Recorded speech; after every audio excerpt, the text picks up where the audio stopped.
Good afternoon, everyone. Welcome. I'm Dan Garodnick, Chair of the City Planning Commission and Director of the Department of City Planning. Welcome to today's review session of the City Planning Commission. Today's date is October 16, 2023. I am joined here in the hearing room at 120 Broadway by Vice Chair Knuckles, Commissioners Crowell, Dweck, Gold, Kermani, Marin, and Rampersad. We have Commissioner Osorio on the Zoom, and thanks to all of you for being here. Before we get to our agenda, I'd like to talk about a couple of big news items that we've had in the past couple of weeks, the biggest of which was the Department of City Planning's announcement with Councilmember Julie Wan of the Long Island City Neighborhood Study, kicking off public engagement with an event on November the 6th. We will examine opportunities to create housing, including income-restricted housing, new jobs, open space, and improved resiliency. We could not be more excited to partner with Councilmember Wan and the Long Island City community to craft a brighter future for Western Queens. Looking forward, I'd like to invite everyone to attend tomorrow's remote public meeting for the Midtown South mixed-use plan. This kickoff will start the conversation with the community on how we can transform this area, roughly bounded between 23rd and 41st Streets from 5th to 8th Avenue, into a 24/7 community that provides homes to a wide range of New Yorkers, a great mix of jobs, and updated amenities.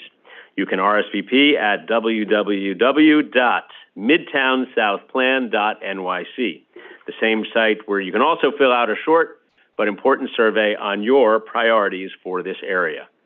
Regarding today's agenda, we're starting with a big, highly discussed project that has been years in the making. The City Planning Commission will hear details on the second phase of Willets Point, a wide-reaching plan to create 1,400 income-restricted homes, a 25,000-seat soccer stadium, a new hotel, and nearly 3 acres of open space in this underutilized part of Queens, all steps away from the 7 train. A priority of Mayor Adams that's being spearheaded by the Economic Development Corporation, Willets Point is expected to add over $6 billion to New York City's economy and create 16,000 jobs.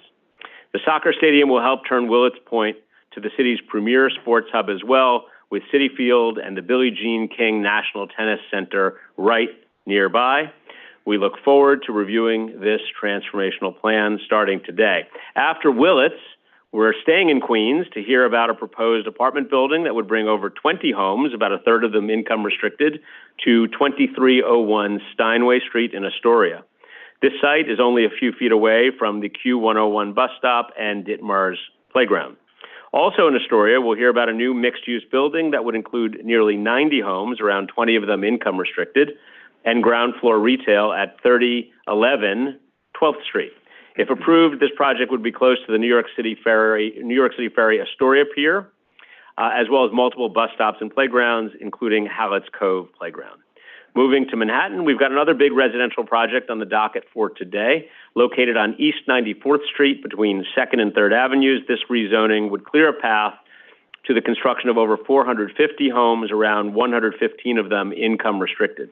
A great example of transit-oriented development, this building would be 2 blocks from the Q train at 96th Street, part of the first phase of the 2nd Avenue subway. We will also hear about 2852 and 2866 Webster Avenue in Bedford Park, the Bronx. This proposal would create nearly 280 income-restricted homes and a new supermarket via the Department of City Planning's FRESH program, which brings healthy food options to underserved communities in all 5 boroughs.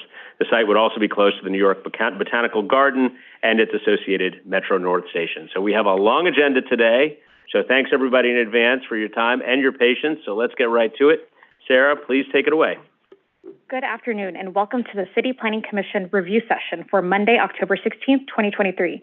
The time is 1:06 p.m. and a quorum is present.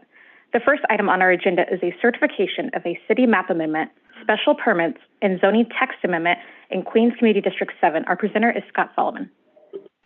Good afternoon, Scott.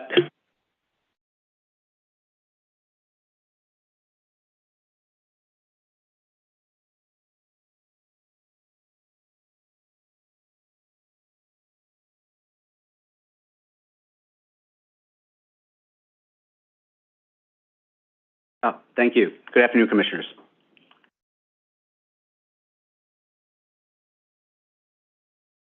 So this is a private application proposed by three co-applicants: Queens Development Group, LLC, City Football Stadium Group, LLC, and the New York City Economic Development Corporation, who propose to redevelop an approximately 17-acre portion of the Special Willets Point District in Queens Community District 7. This phase of development would consist of approximately 2 million square feet, including 1.3 million square feet of 100% income-restricted residential floor area, approximately 1,400 dwelling units, 80,000 square feet of local retail, a 250-room hotel, 2.8 acres of publicly accessible open space, and a 25,000-seat stadium. The proposed future home for the New York City Football Club, or NYCFC, New York City's first Major League Soccer team.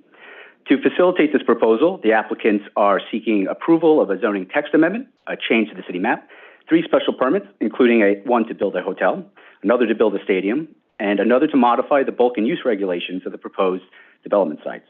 The co-applicants are also seeking several other non-CPC related actions.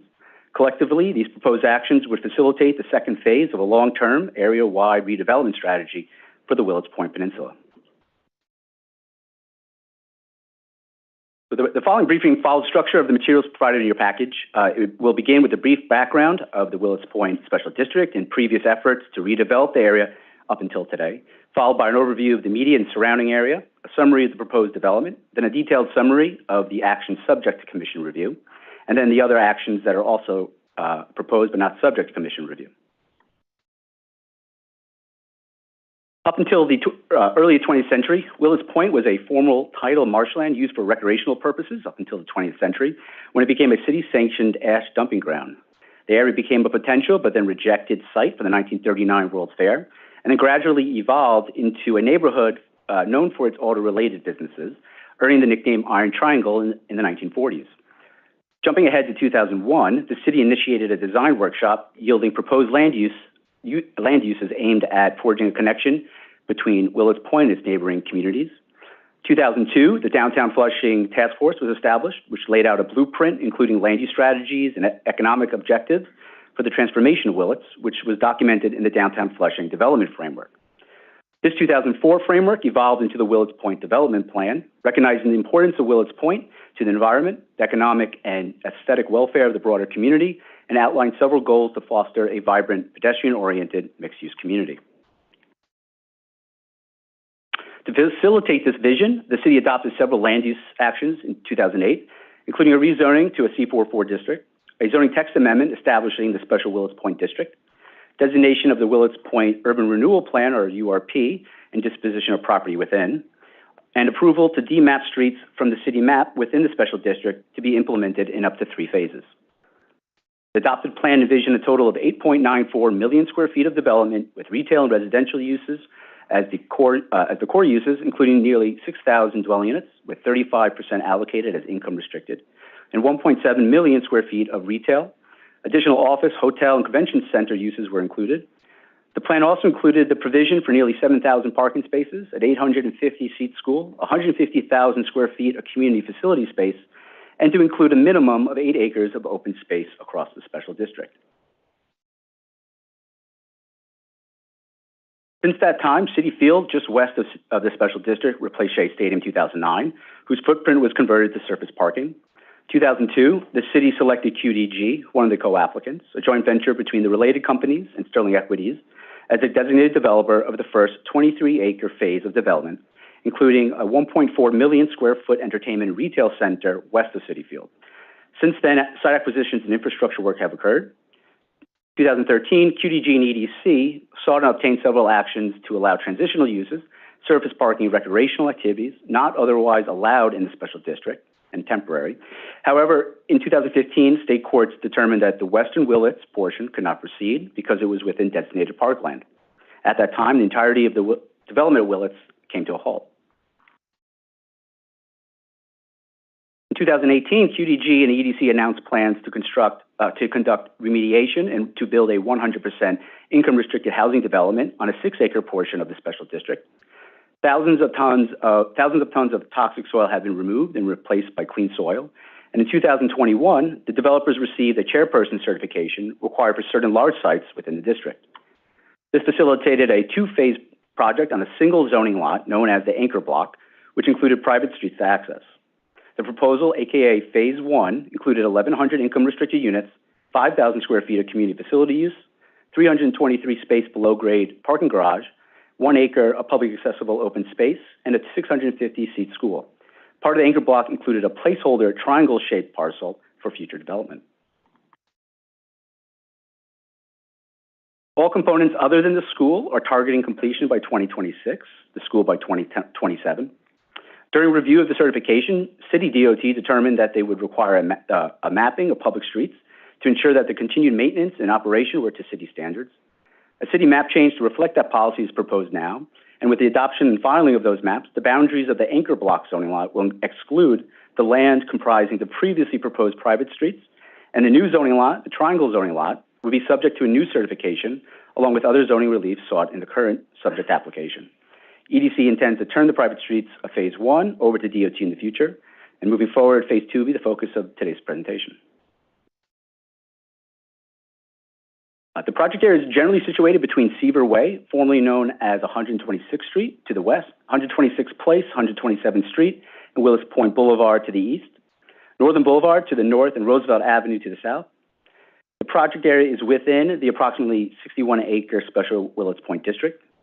The larger Willets Point neighborhood includes the land occupying the majority of a peninsula bounded by Flushing Bay to the north and northwest, Flushing Creek to the east, and Flushing Meadows Corona Park to the west and south. Seaver Way delineates the western edge of the special district, while to the west lies Citi Field along with the adjacent parking lots. Roosevelt Avenue borders the special district on its southern side with additional MTA property, including a bus depot to the south, as well as a Long Island Railroad tracks for the Port Washington line, a New York City Transit rail yard, and several parking lots. The USTA Billie Jean King National Tennis Center is located to the south of the special district. The neighborhood of Corona is located to the west, and downtown Flushing located to the east across Flushing Creek. The remainder of the special district beyond the project area contains many low-scale, auto-related, and light industrial uses, as well as additional non-auto-related industrial uses, including warehousing, distribution, construction-related services and materials, food production and distribution uses, and waste transfer and recycling facilities within the special district. In addition to the auto-related industrial uses, several commercial uses in the district beyond the project area cater to the existing area businesses and employees. These include delis, check cashing establishments, and a clothing supply store. The special district contains one institutional use, a private, members-only motorcycle club, and there's also one residential unit located on Willis Point Boulevard. Directly east of the special district is a large MTA property located along the Flushing Creek waterfront, the majority of which is leased to a construction and demolition debris recycling facility. The project area is within proximity to several major limited access highways, including the Whitestone Expressway to the north, the Van Wyck Expressway to the east, the Grand Central Parkway to the west, and Long Island Expressway further south. The area is also well served by public transit with the number 7 subway line and its Metz Willis Point station located above Roosevelt Avenue, and further south, a Long Island Railroad station. There are numerous local and express bus routes running adjacent to the project area that provide service from Flushing to Western Queens, LaGuardia Airport, and Manhattan. In the area map above, we'll note a significant amount of gray. This indicates vacant sites.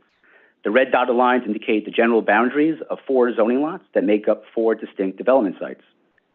The Willets Point Peninsula is predominantly subject to the special district and its underlying C44 regulations that were established in 2008. The land in the peninsula beyond the special district are zoned M31. Citi Field and surrounding land immediately west of the special district are part of Flushing Meadow Corona Park and are not zoned. And the land bordering the special district across Roosevelt Avenue to the south is zone M11. And there's a small R32 district, but that district is coterminous with the right-of-way of the Van Wyck Expressway and Northern Boulevard to the north. The maximum floor area ratio, or FAR, for the entire special district is 3.4. This is apportioned according to the Special Willets Point Urban Renewal Plan and the special district's regulations.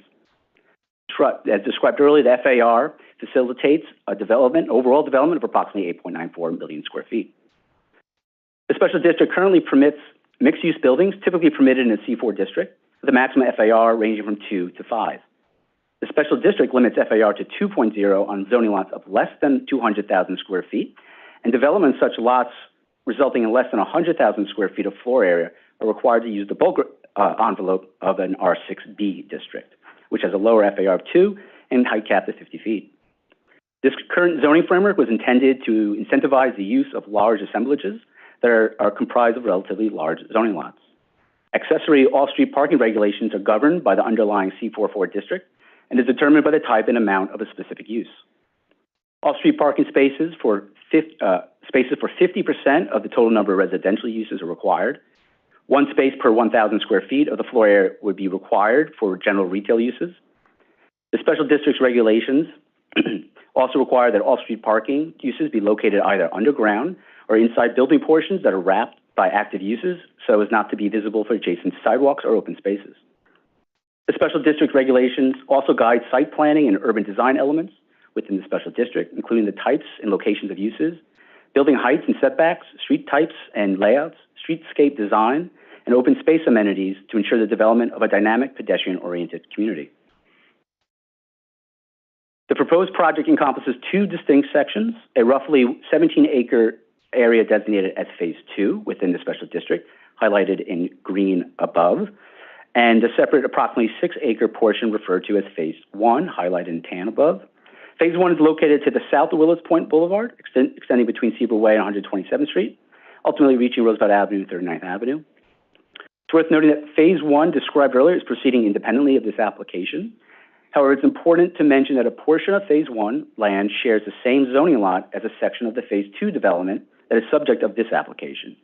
Consequently, the Phase 1 area is also considered part of the project area outlined in this application. Project area comprises of four separate zoning lots, each considered a respective development site, and per the applicant, all are city-owned. For simplicity, they will be referenced from south to north as the triangle parcel, the stadium parcel, the T parcel, and the northern parcel. The triangle parcel is bounded by 39th Avenue to the south, Seaver Way to the west, 38th Avenue to the north, and 126th Lane to the east, and the site is currently vacant. The stadium parcel is bounded by Seaver Way to the west, 38th Avenue to the south, 127th Street to the east, and 35th Avenue to the north, and the site is currently vacant. The T parcel is located immediately north of the stadium parcel and is bounded by 35th Avenue to the south, 34th Avenue to the north, and private property to the east and west between Seaver Way and 127th Street. The site is currently vacant. The northern parcel is the northernmost zoning lot and would encompass the entire block between Seaver Way, Northern Boulevard, 126th Place, and 34th Avenue. The site is comprised of 6 lots. While one lot is vacant, the remainder are occupied by a mix of low-scale, auto-related uses on month-to-month leases. Above are photos of the existing conditions of the triangle parcel as of May 2023. Photos 1 and 2 were taken from Seaver Way, looking east into the development site. I will note that the auto-related use in photo 2 has since been demolished and is surrounded by construction fence today.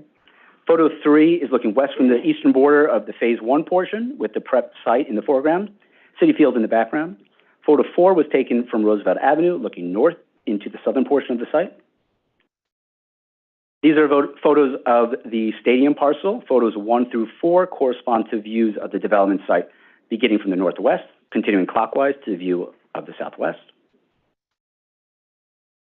These are photos of the T parcel site. Photos 1 and 2 were taken from 35th Avenue, looking north. Photos 3 were taken from 34th Avenue, looking south. These are photos of the northern parcel site. Photos 1 and 4 correspond to views from the southwest, continuing clockwise to a view from the southeast. In terms of the proposed development, Phase 2 would be located within the 4 zoning lots described earlier and would consist of approximately 2 million square foot mixed-use development and deliver significant open space resources. Combined with the mixed-use development in Phase 1, the total development on the combined zoning lots would amount to approximately 3.1 million square feet. This collective effort would yield a total of 2,500 income-restricted units, constituting the largest fully income-restricted, newly constructed housing initiative in the city over the past 40 years. It is also projected to generate an economic impact of approximately $6.1 billion across the next 3 decades and contribute to the creation of 1,500 permanent jobs and 14,000 construction sector jobs. Before describing the proposed individual buildings, I will go through the proposed open space master plan. Pursuant to the open space requirements of the special district, the proposed development would trigger a combined 1.7 acres of required open space, and the proposal also includes 1.03 acres of additional open space. In this drawing, the light green indicates the location of required open space, the majority, Dark green, additional open space, and the blue represents an 8,000 square foot city square. This is additional open space, which would serve as the primary entryway to the stadium. The publicly accessible open space proposed to be provided in the following manner. It would be a 59,000 square foot pedestrian-oriented plaza comprising of a pedestrian corridor that links an entry plaza at the intersection of Roosevelt Avenue and Seaver Way to a central plaza at the intersection of 38th Avenue and 126th Lane. This open space comprises of both the northern half of the plaza associated with Phase 2, and the southern portion associated with Phase 1. Phase 1 open space also includes an open strip along Roosevelt Avenue and 39th Avenue. There would be a 41,000 square feet of public space along the eastern sidewalk of Seaver Way between the street and the proposed developments up until Northern Boulevard. A 3,000 square foot open space between the south sidewalk of Northern Boulevard and the proposed Northern Residential Building. And finally, 44,000 square feet of additional open space provided along the western, southern, and eastern frontages of the soccer stadium. Altogether, the open space provided for both Phase 1 and 2 comes to approximately 3.66 acres, representing more than 45% of the 8 acres of open space prescribed in the Willis Point URP. Each zoning lot would be developed as follows. On the triangle zoning lot or parcel, the co-applicants propose a dual building, one 12-story residential building with approximately 350 income-restricted homes that rise to 132 feet, and an 18-story, 250-room hotel that could rise to 216 feet. In addition, there will be 22,000 square feet of ground floor local retail, a 121-space below-grade garage, and the provision of 1.04 acres of publicly accessible open space, in addition to the approximately 0.88 acres provided in the Phase 1 portion. This is an illustrative rendering rotated from the previous one, looking west, showing the scale of the 12-story residential building closest to the plaza and the taller 18-story hotel at the corner of Seaver and 38th Avenue.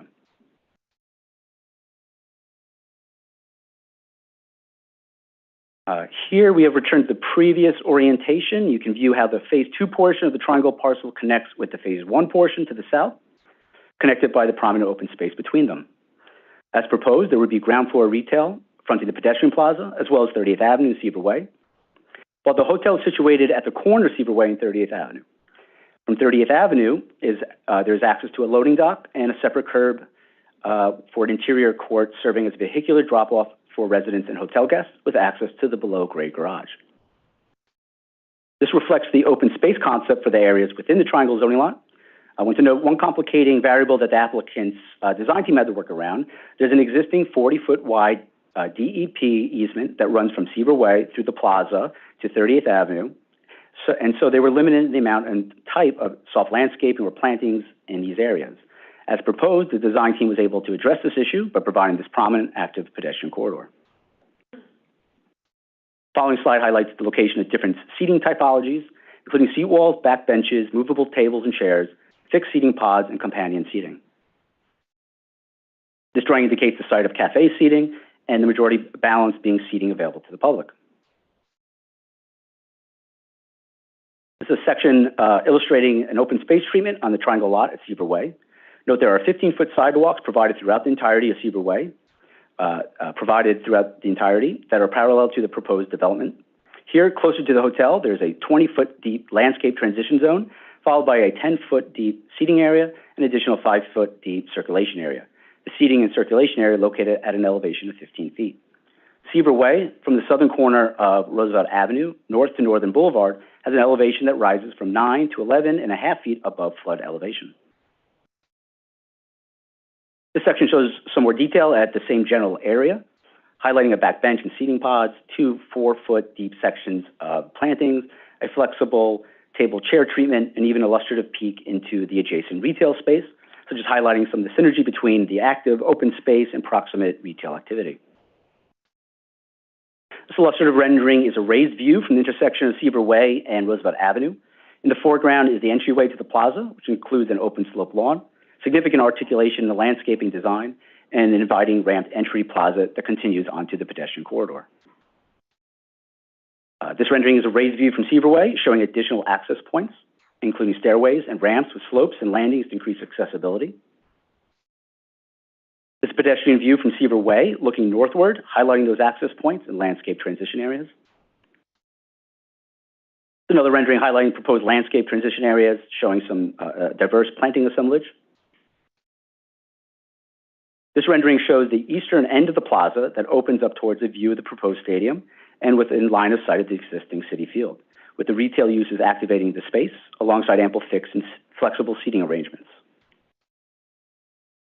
This section, looking west from the pedestrian corridor, showing the delineation between the phase 1 and 2 portions with a total width of 75 feet. This includes the 40-foot wide easement occupied by hard surface for pedestrian use and 10 feet of circulation space on both the north and south, alongside strips of plantings and trees. Now to the stadium proposal. The stadium lot will feature a 500,000 square foot, 25,000 seat soccer-specific stadium that rises to 115 feet, a 6,000 square foot accessory team store, and additional stadium amenities. 27 at-grade parking spaces are located near the back of house uses on the northeast portion of the stadium and are accessed from 35th Avenue. The integration of the privately financed stadium, serving as the inaugural, permanent, and dedicated home ground for the Major League Soccer franchise, NYCFC, marks New York City's first ever soccer-specific stadium and would fortify the transit-rich area as the preeminent sports hub within the city. This will be bolstered by the presence of established world-class facilities like Citi Field, the National Tennis Center, and all the recreational resources of Flushing Meadows Corona Park. In this first aerial rendering, we are looking north with the primary cubed entryway fronting the City Square open space in the foreground. Moving northward is an entrance to the accessory team store, additional entry, and proposed lay-by lane adjacent to a street-level pedestrian plaza. Along 38th Avenue, there is an indoor City Square component. This is where amenities, including typical stadium fare, are provided, with the team's intention to have it operating and open to the public on non-event days.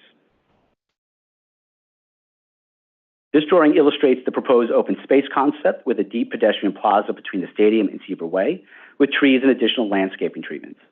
Note that Seaver Way is on the bottom of this drawing, and the following sections use the same orientation. So Seaver is on the bottom, triangle parcel is to the south, which is to the immediate right in this drawing. On event days, the additional City Square open space would be utilized for attendee queue management and security screening. Additional open space continues, wrapping around the entirety of 38th Avenue, Willis Point Boulevard, and the 127th Street frontages.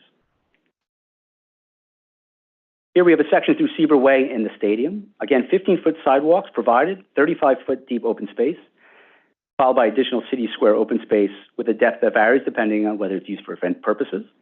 The depth of this open space goes beyond the amount prescribed in 2008, where a stadium was not contemplated, so this is just additional space. The elevation here is at 15 feet. Section here is closer north to the team store that fronts Seaver. This includes a 60-foot deep open space, including a 20-foot wide landscape transition zone. Section here by the north entryway at Seaver Way, showing the 10-foot wide lay-by lane, approximately 45 feet of open space next to it.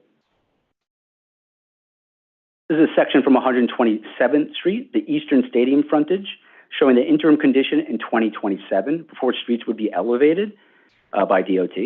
This includes 15-foot sidewalks and 45 feet of open space, including a 30-foot wide transition zone that rises from the street elevation to 15 feet above flood elevation at the open space. This shows the final build-out condition when streets may be fully elevated. Here, the 15-foot elevation at the stadium open space would align with future improvements of the street and future developments to the east that are not subject to this application.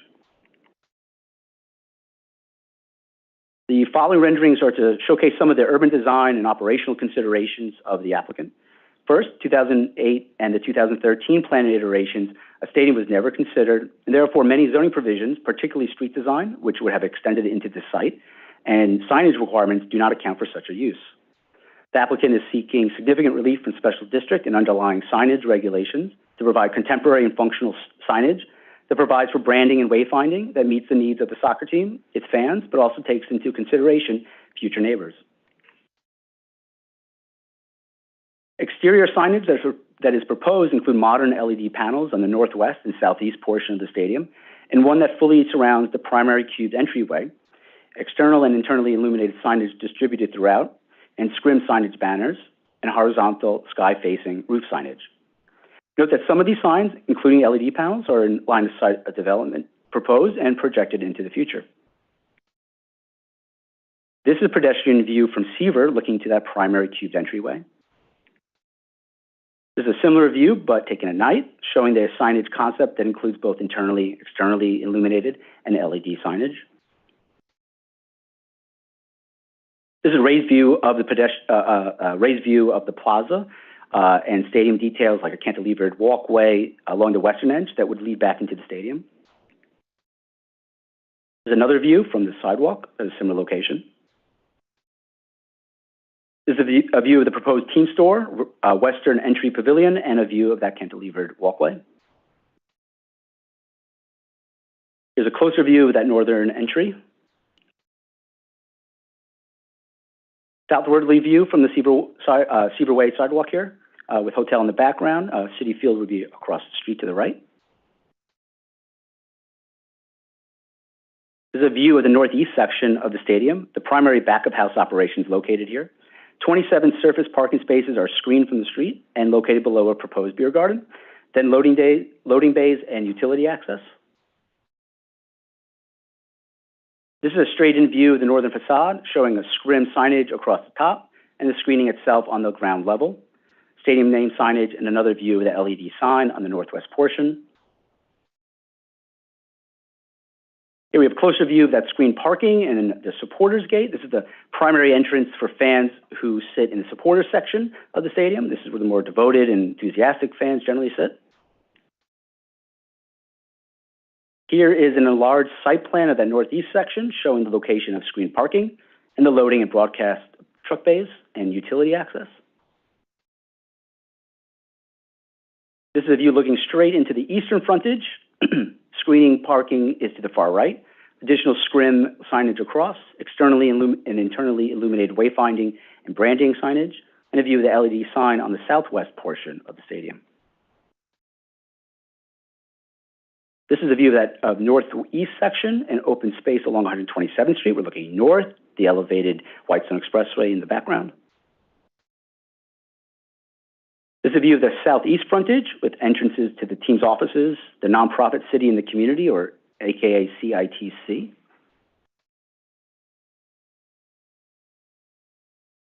There's a lower angle view showing signage, including that same LED sign, more external and internally wayfinding signage, branding, and stadium name signage. Another view of the southeast frontage, again showing additional signage, including stadium name, wayfinding, and branding scrim. And then this one is the same view, but closer to dusk. This is looking at the southern frontage with entrances leading to the interior city square and additional stadium and team branding signage. Also, again, to note, LED signage proposed is proximate to proposed and future development sites. Now to the T parcel property. This will contain a 305,000 square foot, 10 or 12-story building containing 340 income restricted homes, 4,000 square feet of local retail, and includes a 97 space below grade parking garage access from 35th Avenue. The building would be set back 4 feet from 35th Avenue and 10 feet from 34th Avenue to provide for a sidewalk widening at grade in the future. This illustrative massing shows the T-shaped building designed into the irregularly shaped lot just north of the stadium and south of the northern zoning lot. The site plan showing the retail that fronts 34th Avenue on the north and back of house and parking entrances on 35th Avenue across the street from the stadium. Then onto the northern parcel. This would be developed as a 627,000 square foot building with 710 income restricted homes that rises to 132 feet, 51,000 square feet of local ground floor retail, and a 255 space below grade garage accessed from 127th Place. It would be set back approximately 35 feet from Seaver Way and 10 feet from Northern Boulevard to accommodate ground floor open space and 10 feet from 34th Avenue to accommodate a future sidewalk widening.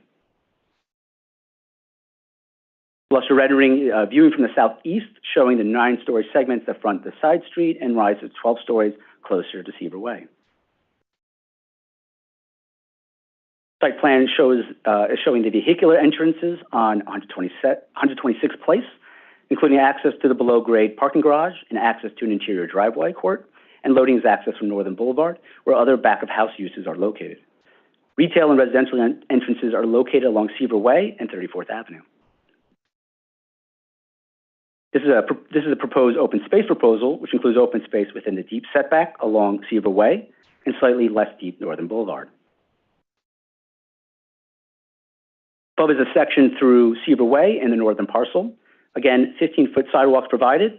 There's a 35-foot deep open space, including 15-foot landscape transition zone, and then 15 feet of additional open space and seating, and 5 feet of circulation space at an elevation of 15 feet above flood elevation. Another section showing another open space treatment that shows the elevation change from Seaver Way to the elevated open space. Here we're looking into the frontage of Seaver Way and Northern Boulevard.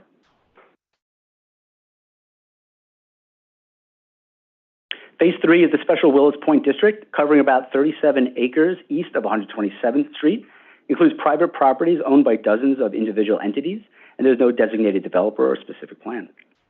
It's assumed that Phase 3 may align with existing zoning similar to private applications. Given the lower density of the Phase 1 and proposed Phase 2 development compared to what was analyzed previously, the total development is expected to be around 8 million square feet, down from the previous 9 million square foot estimate. Development of Phase 3 would happen incrementally, starting as early as 2029 and finishing by 2039. It includes roughly 5 million square feet with residential, retail, office, hotel, community facility spaces, a school, and another open space. Future developers may seek discretionary zoning or other approvals to permit additional relief to the underlying use and bulk regulations that were established in 2008. However, this subject application today relates to the proposed Phase 2 development only. Now, in terms of the requested commission actions, the co-applicants are requesting, first, a zoning text amendment, a special permit as amended to permit relief from use and bulk regulations, special permit to allow the stadium, special permit for the hotel, and a change to the city map. First, the co-applicants propose a zoning text amendment to zoning ZR 12460, special permit to modify use or bulk regulations within the special district. This is to give the commission the ability to permit the redistribution of floor area without regard to zoning lot lines, to grant parking and loading modifications, and to provide modifications to improvements or other urban design regulations. The text amendment also includes more specific and detailed findings for such relief, including that parking modifications would not have adverse impacts on surrounding area or create serious traffic congestion or inhibit pedestrian flow, that modifications to urban design regulations and mandatory improvements would not unduly impact the streetscape, and that the floor area redistribution would not excessively increase bulk of buildings or unduly obstruct access of light and air. The updates to this existing special permit will also provide a mechanism to deliver additional flexibility to help facilitate future development beyond the Phase 2 project area. The second part of the zoning text amendment is to ZR 12405. This is to specify that the requirements of a certification would also apply to zoning lots subject to the 12460 special permit, when the total lot area of all zoning lots is greater than 200,000 square feet. And since there are changes to the anticipated street plan, several streets were to run through what is now the proposed stadium. And finding D would require showing that the development proposed would not preclude future development in other portions of the special district from complying with standards for streets and blocks and providing publicly accessible open space. Next, the co-applicants seek a single special permit pursuant to 12460 as amended, which would apply to all 4 zoning lots in the following manner. For the triangle zoning lot, it would permit the transfer of 290,000 square feet of unused floor area from the stadium zoning lot. It would permit hotel and residential buildings to rise without setback above 85 feet. It would allow the depth of retail to extend 30 feet instead of 50 feet for each frontage, and to allow some ground floor spaces that do not meet transparency requirements. It would permit building lengths along Seaver Way beyond 110 feet, 150 feet as proposed. It would waive parking requirements while still proposing to provide 444 total spaces. It would reduce loading berth requirements from 3 to 1. It would allow less linear feet of seating amenities and percentage of planted areas. and it would provide a curb cut on 38th Avenue with flexibility on location. For the stadium lot, it would permit the transfer of unused floor area to the triangle, T parcel, and northern lot. It would permit the stadium block to be longer than 450 feet and to extend into this location, which was previously proposed to contain a street. It would permit Stadium Street wall to be located beyond 60 feet of the street line or public open space. It would permit the stadium to rise to approximately 101 to 115 feet without an additional setback above 60 or 85 feet, depending on the location of the facade. It would waive parking requirements while still proposing to provide 27 at-grade spaces. It would modify sign regulations at heights and sizes beyond those permitted. It would allow relief from retail continuity regulations pertaining to ground floor use and the maximum length of establishments to facilitate stadium use and design. It would permit multiple curb cuts to access the stadium's loading berths, and it would allow flexibility in open space design, including linear feet of seating. For the T parcel lot, it would permit the transfer of 216,000 square feet from the stadium lot. It would allow the building to rise without setback and rise to a roof height of 132 feet or 167 feet for mechanical uses and provide relief from tower regulations. A portion of the building above 117 feet would need future approval from the Board of Standards and Appeals. Buildings to be set back from 34th Avenue 10 feet instead of 8 to preserve the ability to widen the street bed in the future, and allow the depth of retail to extend 30 feet instead of 50 for each frontage and certain ground floor spaces that may not meet transparency requirements. And it would waive parking requirements while still proposing to provide 97 spaces. 111 are required. Pardon me.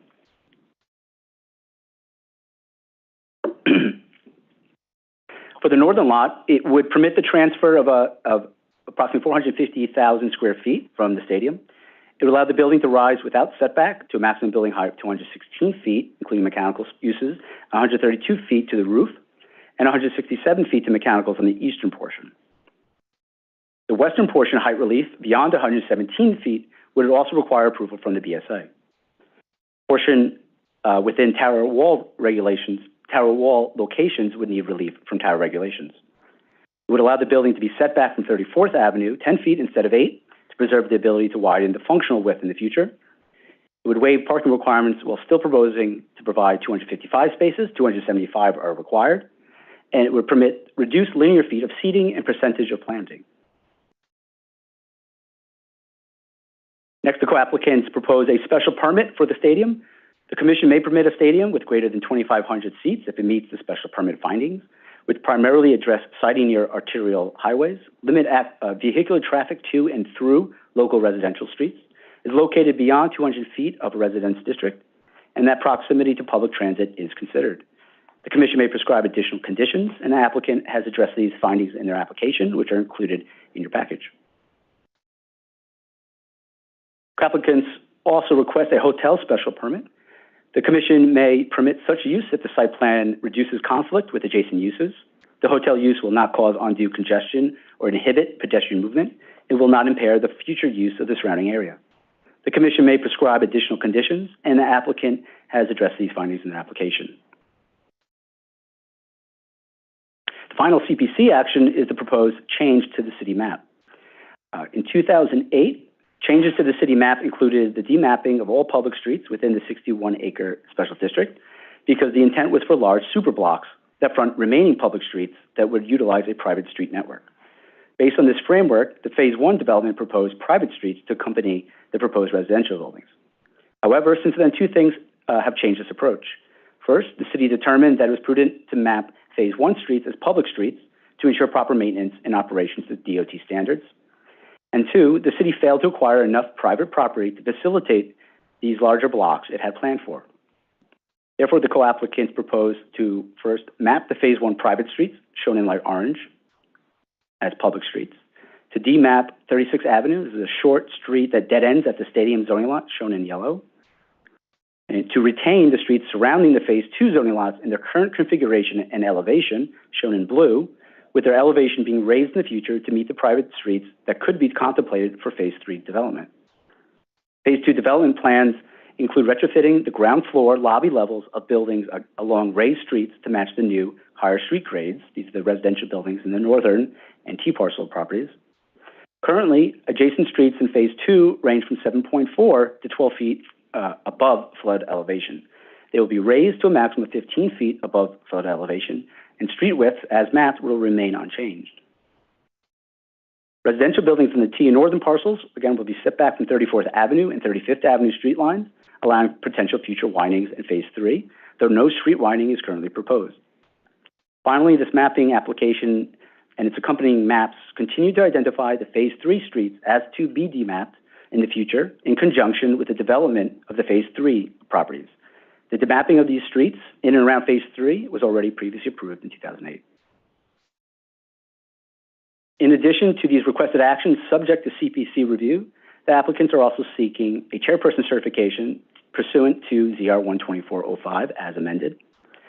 New York City Public Design Commission, PDC, approval for the design of structures on these city-owned properties. New York State Department of Environmental Conservation approval of participation in the Brownfield Cleanup Program in the event that is deemed necessary or advisable to add additional parcels into the program beyond the substantial majority of the land within Phase 2 that is already enrolled in the program. You seek HPD approval of design plans pursuant to the Willis Point Urban Renewal Plan, and HPD and other agencies, as applicable, for approval of financing subsidy plans for the income-restricted residential buildings. And they also possibly seeking New York City BSA approval, who referred to the Port Authority of New York and New Jersey for increased maximum building height of the buildings pursuant to Section 124.22 Delta.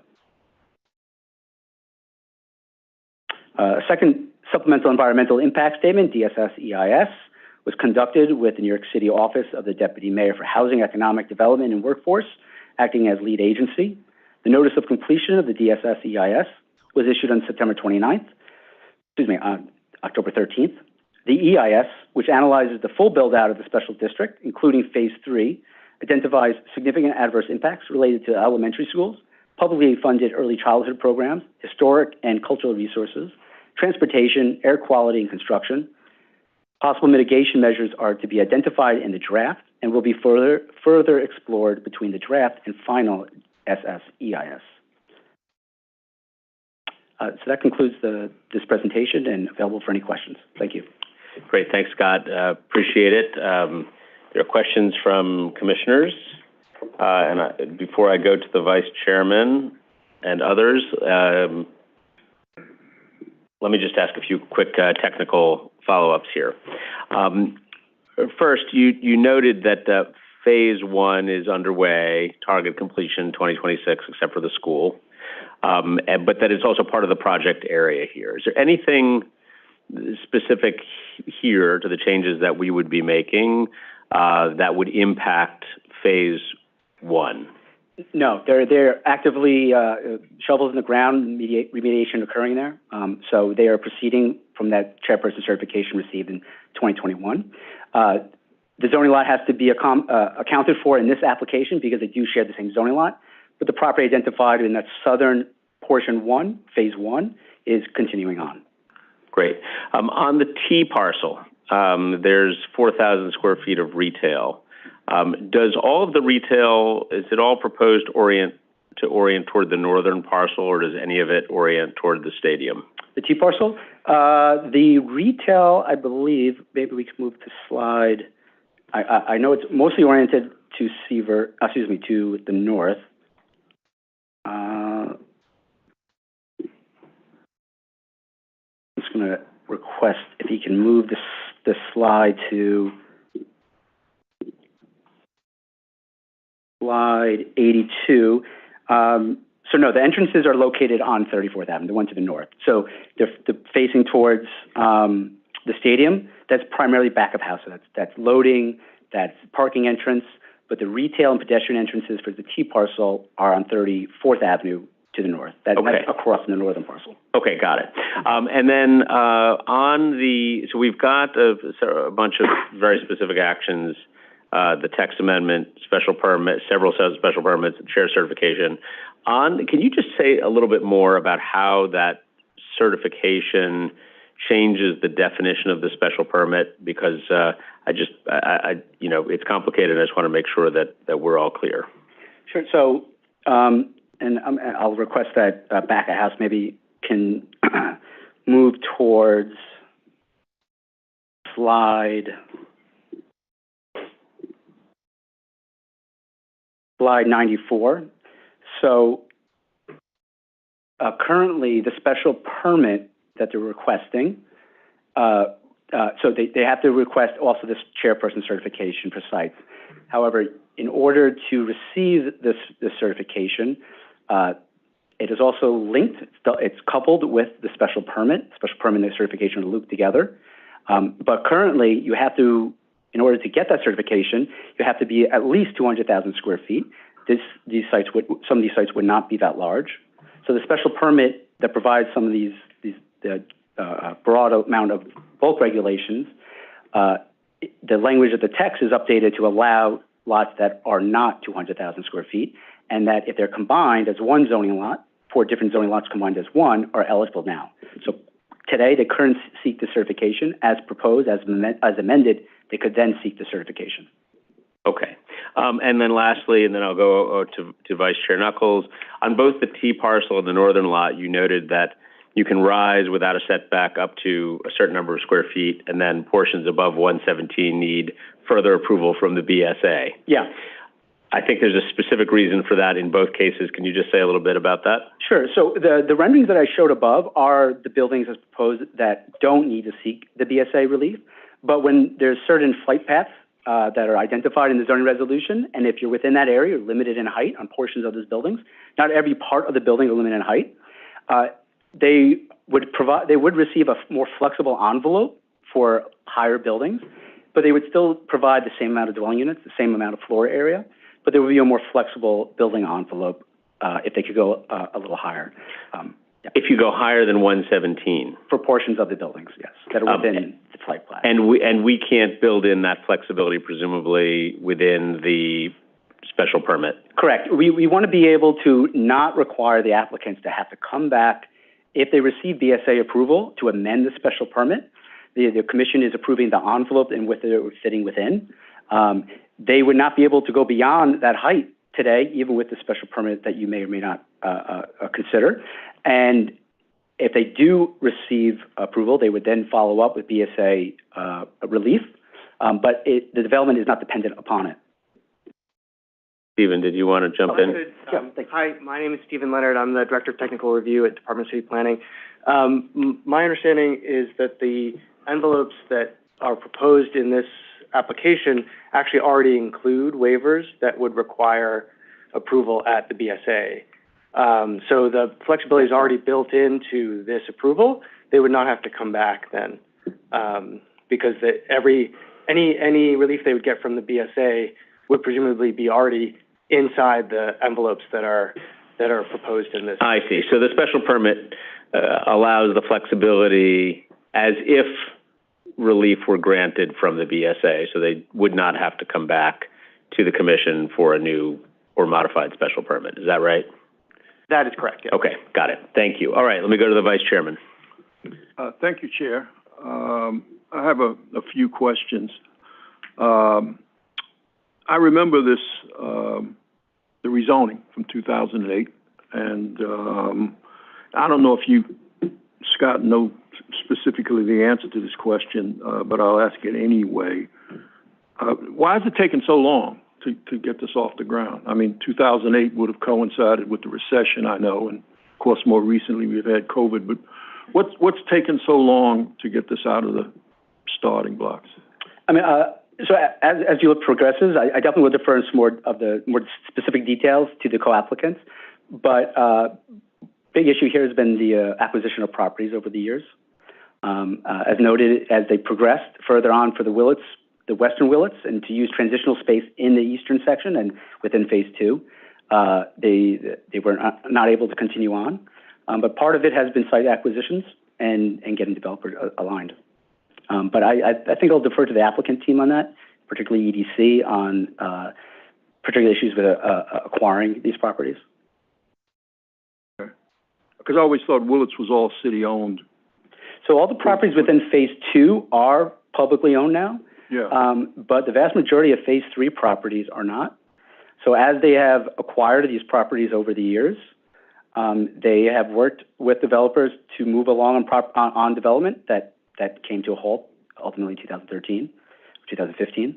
And so they came back in 2018 after that hurdle, and the current co-applicants, QDG and EDC, working on the Phase 1. So Phase 1 is moving along. It is getting shovels in the ground, and it will be looking to be built and occupied as development of the rest of Phase 2 is to be developed. And just to, I guess, reaffirm here, the city football group entities, they're building the stadium, I assume? Correct. All right. Okay, and going back to the Willets Point area, I remember 15 years ago, I guess it was Small Business Services and perhaps EDC had a specific role with regard to the relocation of those businesses, and it looks like there are fewer businesses there now than there were 15 years ago. What's been the outcomes there? And two, is the city still involved in helping these businesses to find new locations? So I know since that time, about $60 million of assistance to over 80 businesses and relocation have occurred. Vast majority of those are still in Queens. Several have left, are other parts of the city, but are within the city and other boroughs. They've also offered, they partnered with LaGuardia Community College to redevelop a workers' assistant program, and this provided services to existing workers, relocation services. So many of those businesses are still operating today, but in different locations. So are the agencies still SBS?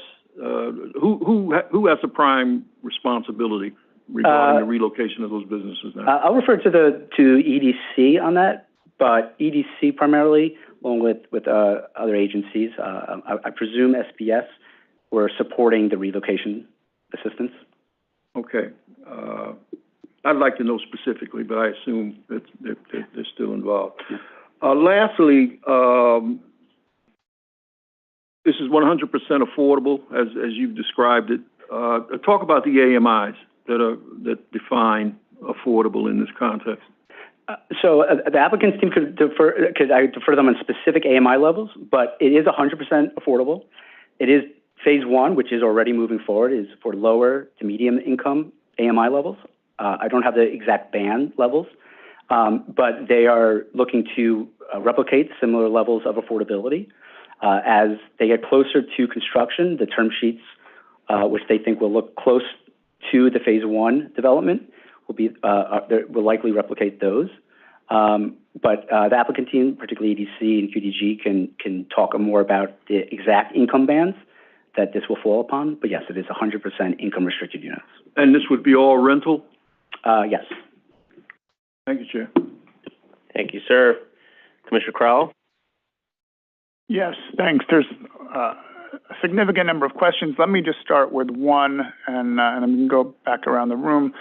But given that there's two stadium facilities in the area, how will it play out in terms of mass transit and just general surface transportation if both facilities are in use at the same time? Good question. So one of the ways they address the findings of the special permit for the bulk regulations as well as the stadium is that it is in proximate location to mass transit, both hard rail and express and local bus lines. They are looking to into agreement with Citi Field, or the owners of Citi Field, the Mets, so that they can and plan on coordinating their schedules around that. From a land use rationale, we think it's prudent to not build unnecessary redundant parking spaces if it can be met through agreement in the area. The applicant is also looking at alternative sites through the analysis in the EIS. So there are available parking resources within Flushing to the east and the surrounding area that could be used to meet some of the demand, but they are working towards an agreement with the Mets so that they can coordinate the use of these spaces. Currently the Yankees and the NYCFC share a site. They're able to coordinate it. for parking purposes primarily, but also can't be at two places at once. Here, it doesn't behoove anyone to have two events on the same day. Parts of the agreements would be with the Mets to keep hours of ending and beginning of an event to be spaced apart enough so that the impact on local traffic, pedestrian congestion as well won't be impacted negatively. Has there been any thought to how there could be a potential partnership with the Mets for the use of a single facility, since you would stagger its use? I mean, the goal here is primarily to bring a soccer-specific stadium. Okay. Okay. That helped clarify that. Okay, thank you. Thanks, Commissioner. Commissioner Benjamin? Hi, thank you very much for that presentation. I had a couple of questions. First, about the use of the stadium. You said it's a soccer-specific stadium. How many event days does soccer have?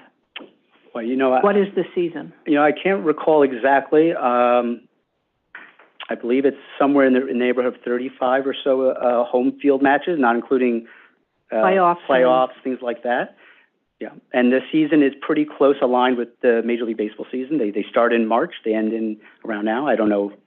I don't know their standings right now as far as playoffs, but I know that it would align pretty closely. That would also entail the time when the tennis is also having their season. Yeah, you know, I know the Mets also try to coordinate with the USTA on those events. The intent is also to work around that as well, because it doesn't benefit the operations of the stadium to hold on the same day. Right.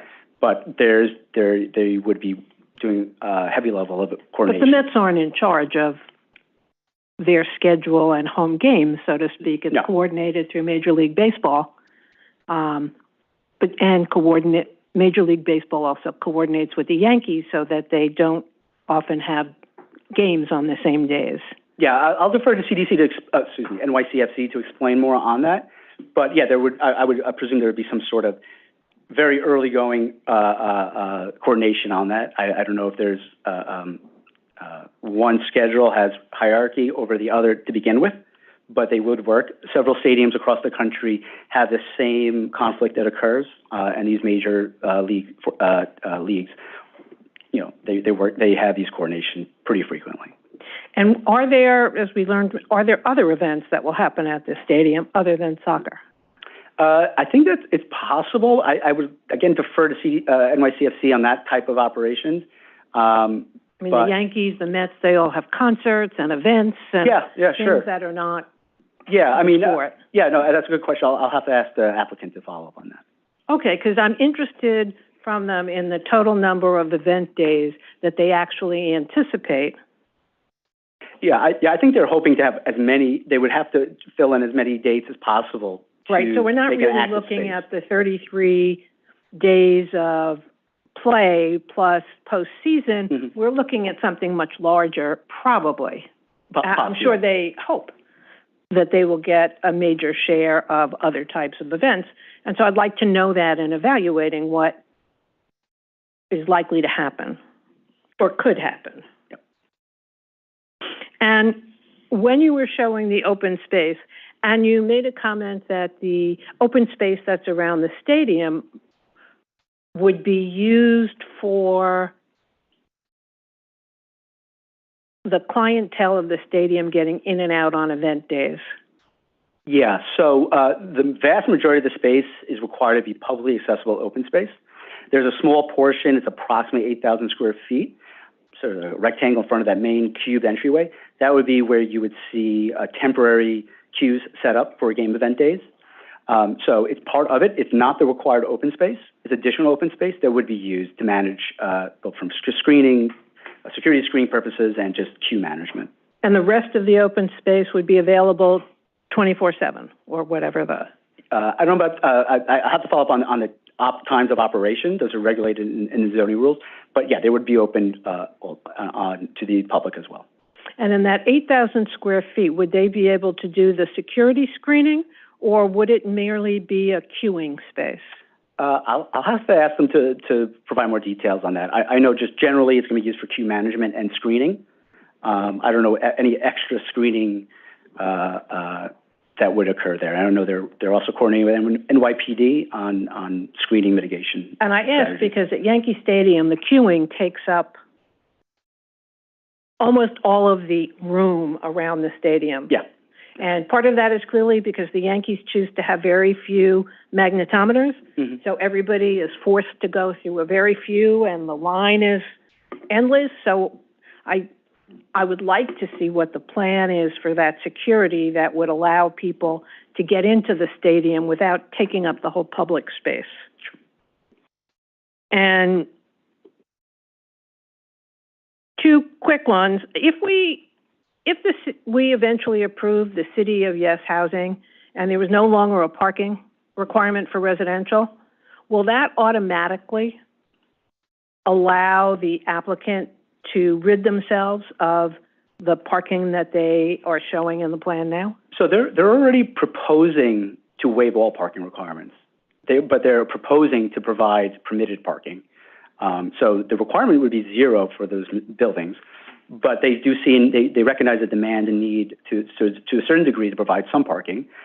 So they are still providing parking. If ZHO were to be approved, they would still benefit from no parking if that component of ZHO doesn't require any parking. So we're not going to incorporate into the plan the parking that you said. It's actually, we're being asked to approve a special permit that would allow them to have 0 parking now, and if they choose to have some parking later, that's there on theirs, as long as it's less than the accessory parking allows. Is that about it? Correct, yeah. And last but not, what happens if the financing is not available for all of these affordable units? What do we do then? What do they do? Well, the land use actions they're seeking are dependent upon future subsidies for the 100% income restricted units. So you're telling me that if an HPD doesn't provide these? Right. If it's not available at the time or in the way in which their financiers would be prepared to accept it. I'll have to ask the EDC to follow up in QDG on that scenario. But from a zoning perspective, though, are we merely approving X number of DUs and an envelope that looks like this? And if it's not income restricted, it's still okay? Or are we approving, because here we're not, I didn't see that we're mapping an IH. You're not mapping IH here. Right. But I think EDC and QDG could talk about how the agreements require a certain amount of income restricted units here. So I think that may be. But the zoning would allow, as of right, any type of housing. Yeah, as of right. And previously it was called for 35%. Right now it's for 100% income restricted. So yeah, that is dependent on these HPD. So that's why I wanted to note in this presentation that there are future actions subject to this development, particularly on the housing, is HPD plan review.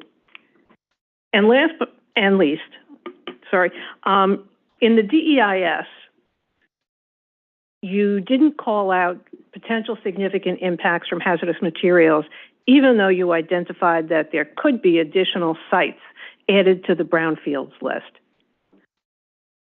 Why is that not a potential significant impact? So I could follow up on how that determination was made. I do know that because there has already been significant remediation occurring on phase 1 and 2 sites, or for the triangle sites already. So those sites have already remediated hazardous materials issues there. But I could follow up with the specific about the sites that could still be. Yeah, and have not been. Okay, thank you. Thank you, Commissioner Benjamin. Commissioner Dweck. Thank you. On the financing, I noted you said it was self-financed for the stadium. Is that going to be through IDA bonds akin to Citi Field? So for this stadium, it is proposed to be 100% privately financed construction. That would be privately financed, but it would be done through, the bonds would be IDA. Is that in place, or are they doing it through the IDA? Or I'll have to defer to NYCFC on. Will there be a pilot for the taxes on the stadium? Paying in tax in lieu of? I'll have to have the applicant also address that. Okay, and the stadium is in perpetuity, the permit, special permit? Special permit doesn't have an expiration on it. As of the special permit language does not require it. Okay. And one last question. Where do you see any potential opposition on this from your scoping? Have you heard of any groups or potential opposition that would be opposed to this? I think we'll have a very good idea when the public hearing occurs that is coterminous with the FDS EIS. Thank you. Thanks, Commissioner Dweck. Commissioner Gold. Thanks. Just a couple of points of follow-up there. One, on the parking question, I think I caught the numbers that were being proposed, at least for the residential pieces. But for the stadium, what's the number that they're proposing? Or I understand that they're asking for a waiver entirely, but what are they proposing to put forward? So the way the zoning resolution allocates parking requirements, it's one per, I think, 25. So for a 25-seat stadium, it's 1,000 parking spaces. They are seeking to waive it because of the intent to utilize redundant parking. So they are providing 27, so it would essentially be a lack of 973 parking spaces specifically to the stadium site. Got it. And there in the redundancy, I think if I recall, it was perhaps Citi Field, but I guess there are some challenges there to getting that done, particularly if they have some other uses for the parking. So did you mention, I don't know if we're privy to it, but they had some other suggestions or other areas if that doesn't work out, or is it too early to even? So I'm not privy to the conversations between the Mets and NYCFC, but they're working towards an agreement that would benefit both. But the EIS does analyze an alternative scenario where off-street parking primarily located, additional available parking capacity located in Flushing. Got it. And then one or two other little things. One, I'd echo Commissioner Benjamin's question on, I think as I recall, you're right about the count for games, but home games was something like half of that. So it was like 17 home games. I think you're right. I do conflate the total number. It's fair. I'm not a sports fan, so I will too. But at the same time, would be interested. I can confirm that pretty quickly, along with other follow-up. Yeah, on the other uses at the other times. And then one last on the hotel. What's the thinking there? I mean, is that be put forward for events around the area, or do we have a sense for what the thinking and size? Well, primarily, it's to reflect the 2008 plan here. So the one thing that is added to what's before the commission today that wasn't in 2008 is particularly the stadium, but the other uses, primarily residential, ground floor, local retail, and hotel, were all contemplated. So it's something that the city had proposed then and still do. And yeah, I think anecdotally, I would presume game day events, regional tourism as well, not just and the other sporting venues that are in proximity. Got it. Perfect. Thank you. Thanks, Commissioner. Yes. Thanks, and thanks for your presentation. I just want to echo my fellow commissioners on the housing affordability questions and add that it would be helpful to hear from the applicant, as we've asked of other applicants, also what the mix of unit size is being considered. Yeah, absolutely. And I will note the co-applicants fully represented here today, who, while I will forward it to them, they are taking notes. Great. Thank you. Thank you, Commissioner Kamani. Let me go to Commissioner Osorio, followed by Commissioner Rampersad. Thank you very much, Chair. Thank you for the presentation. That was very useful. Also, thank you for the materials. They were very detailed. I have a couple of questions. The first question is building on Vice Chair Knuckles' question on displacement.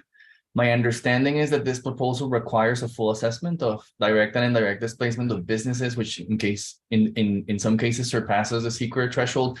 Will we see, or can we see the results of that assessment in the next presentation? Maybe something that you don't need to respond right now. I just think that we need a little more information on that end.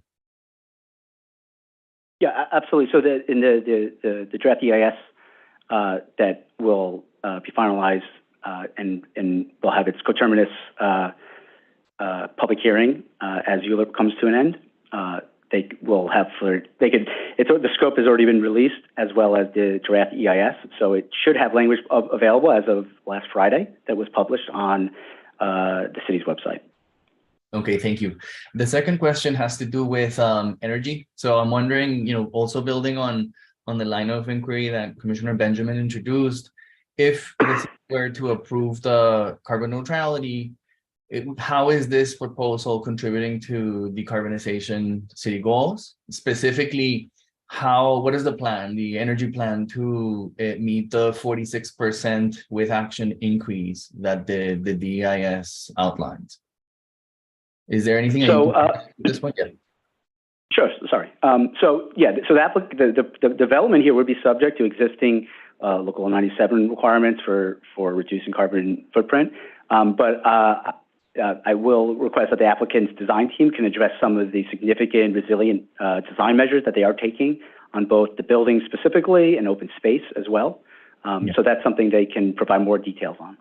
Yeah, thank you. I appreciate that. It's just that the scale and the precedence of this development, I think, it would be an opportunity to showcase, what could happen if we take advantage of what the city's proposed carbon neutrality framework is advocating for. So, or at least facilitating. Thank you.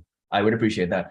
On open space, absolutely. I was wondering if thank you for the information they have in there, and thank you for the information that is helping us understand how the different phases relate to each other. But I couldn't find kind of like in one place, how do the different proposed open spaces relate to the total required, number one, and perhaps most specifically, how do the demapping of some of the streets relate to that? I was wondering if you can point me to where I can find that in the materials, or whether that's something that we can see the next time that we see the project. So in relation to the open space to the streets themselves, by having the demapping action? Yes, that, but also just in general, how with the specific proposed open space in phase 2 relates to the larger. We have the big number in terms of what percentage of the proposed open space constitutes from the total. But I was wondering if there's anything more detailed than that. So within the special Willis Point district, a certain amount of development triggers a ratio of open space required for every square foot of development. So they have to meet those minimum requirements. The future demappings, removing private streets, so you have these smaller zoning lots. They have less floor area that triggers open space. I guess that's fair to say, to a degree, but they're still meeting those requirements and exceeding it significantly. I see. In terms of open space requirements, quickly. In general, and I will note there's no change to the underlying text of open space requirements here in the text of the special permit. And I will add that the special permit that's being modified as part of these actions include a finding that's specific to open space. So that way, in the future, as we see other developments come online, it's a way for us to ensure that we're not losing track of these open space goals, or that open space delivery isn't falling behind in the district as a whole. Thank you. I guess just to make sure, at least in case I missed it, where I can find it. Is there in one place, sort of like a description of how the with action a scenario relates to the larger requirements? Because there's a couple of places where we've referenced how phase 2 relates to phase 1 and then the requirements of the district, but I'm wondering if we can find all of that information in one place, and then maybe the breakdown of passive and active and so forth. Yeah, sure. So the briefing package does provide some details of location and amount, but I can provide more detailed on the types, locations, and how the future requirements for open space would play out for phase 3 or future phases. That'd be great. Thank you. And on that, I'm sorry. I do have in the appendix actually. It's not subject to today's application, but it is available. Generally, about how the location and size could possibly lay out. Bear with me for one moment. Oh wait, I'm sorry. I have the clicker. Oh. Oh, sorry. If back of house could allow me, I think it's in a later slide. But there's future spaces that are provided conceptually of how the open space could lay out. We don't have plans specifically to acquire these, but it shows an idea of the amount of open space that would be required for future increments of phases here. Okay, it's not really necessary to show right now, but I could provide more details on that. I would appreciate it. Thank you so much. And then just as in wrapping up, I have two more points. One is in terms of, and thank you so much for the references that you made both in the materials and in the presentation about the proposed base load elevation framework here. Because, the one thing is maybe to say the obvious is that this is heavily vulnerable to flooding, coastal flooding, but also heavily vulnerable to stormwater flooding. And so I wanted to understand a little bit how the proposal to raise certain areas significantly, in some places you talked 11 feet, 15 feet, relate to, or what are the implications, number one, for the streetscape, and in the context of the demapping proposed of certain streets. That's the first thing. But then the second one is the implications for the special natural waterfront area, which we understand it's excluded or excludes this block from it, but it's immediately adjacent from it. And so I can understand how elevating in some parts will prevent or mitigate potential coastal inundation, but it may be sending stormwater runoff back through the special natural waterfront area and or adjacent brownfield sites or industrial areas. So help me understand how will that a wastewater be treated and how the elevation of certain points is not going to be sending some of that elsewhere. So broadly, what this facilitates is improvements to the general area that has been underserved from infrastructure improvements over the years. The city has already taken sewage improvements here, future sewer improvements along major corridors here that would push water away from the district and towards Flushing Bay, clean water to Flushing Bay. But the city is working towards, within the analysis of the EIS, for future improvements to mitigate the flood resilient measures. But definitely would defer to the applicant team on specifically remediation that is ongoing, that is proposed in the future, and is also being identified in the EIS for future improvements. Thank you. Elevation, sorry. And I was just note that, the street map changes. It's not just the location width of streets, but it's also, my TOD will remind me, it's three dimensions. It's also allowing for this future elevation of the streets in the future. So as these buildings are built and come online, as the city creates elevated, resilient streets to connect to in phase 3, those buildings will align with them, and the future developments will be more resilient. Thank you. That'll be great, and it would be great. I look forward to hearing from the applicant directly on this. It's just that what you said makes total sense along Seaver Way as sort of like a direct connection back to Flushing Bay. But on Willits Point Boulevard, which is also heavily vulnerable to stormwater runoff, there seems to be all that water is going to go through the rest of the area over there, which as we know, could potentially result in a unintended hazardous substance exposures. And so I guess, and that's really my last point. If there's just 1 minute, building on Commissioner Benjamin's point, I was wondering if you can tell us whether there's actually been soil and groundwater sampling. I mean, do we actually know that for the proposed sites, not the fact that the sites that are already undergoing the city's brownfield cleanup program, but has there already been sampling in the proposed sites? Yeah, so I'll let the environmental consultant speak to more detail, but there are certain requirements in the very beginnings of their analysis. So I believe there are. I just can't speak to the degree and specificity of that. But the environmental consultants can speak more to that.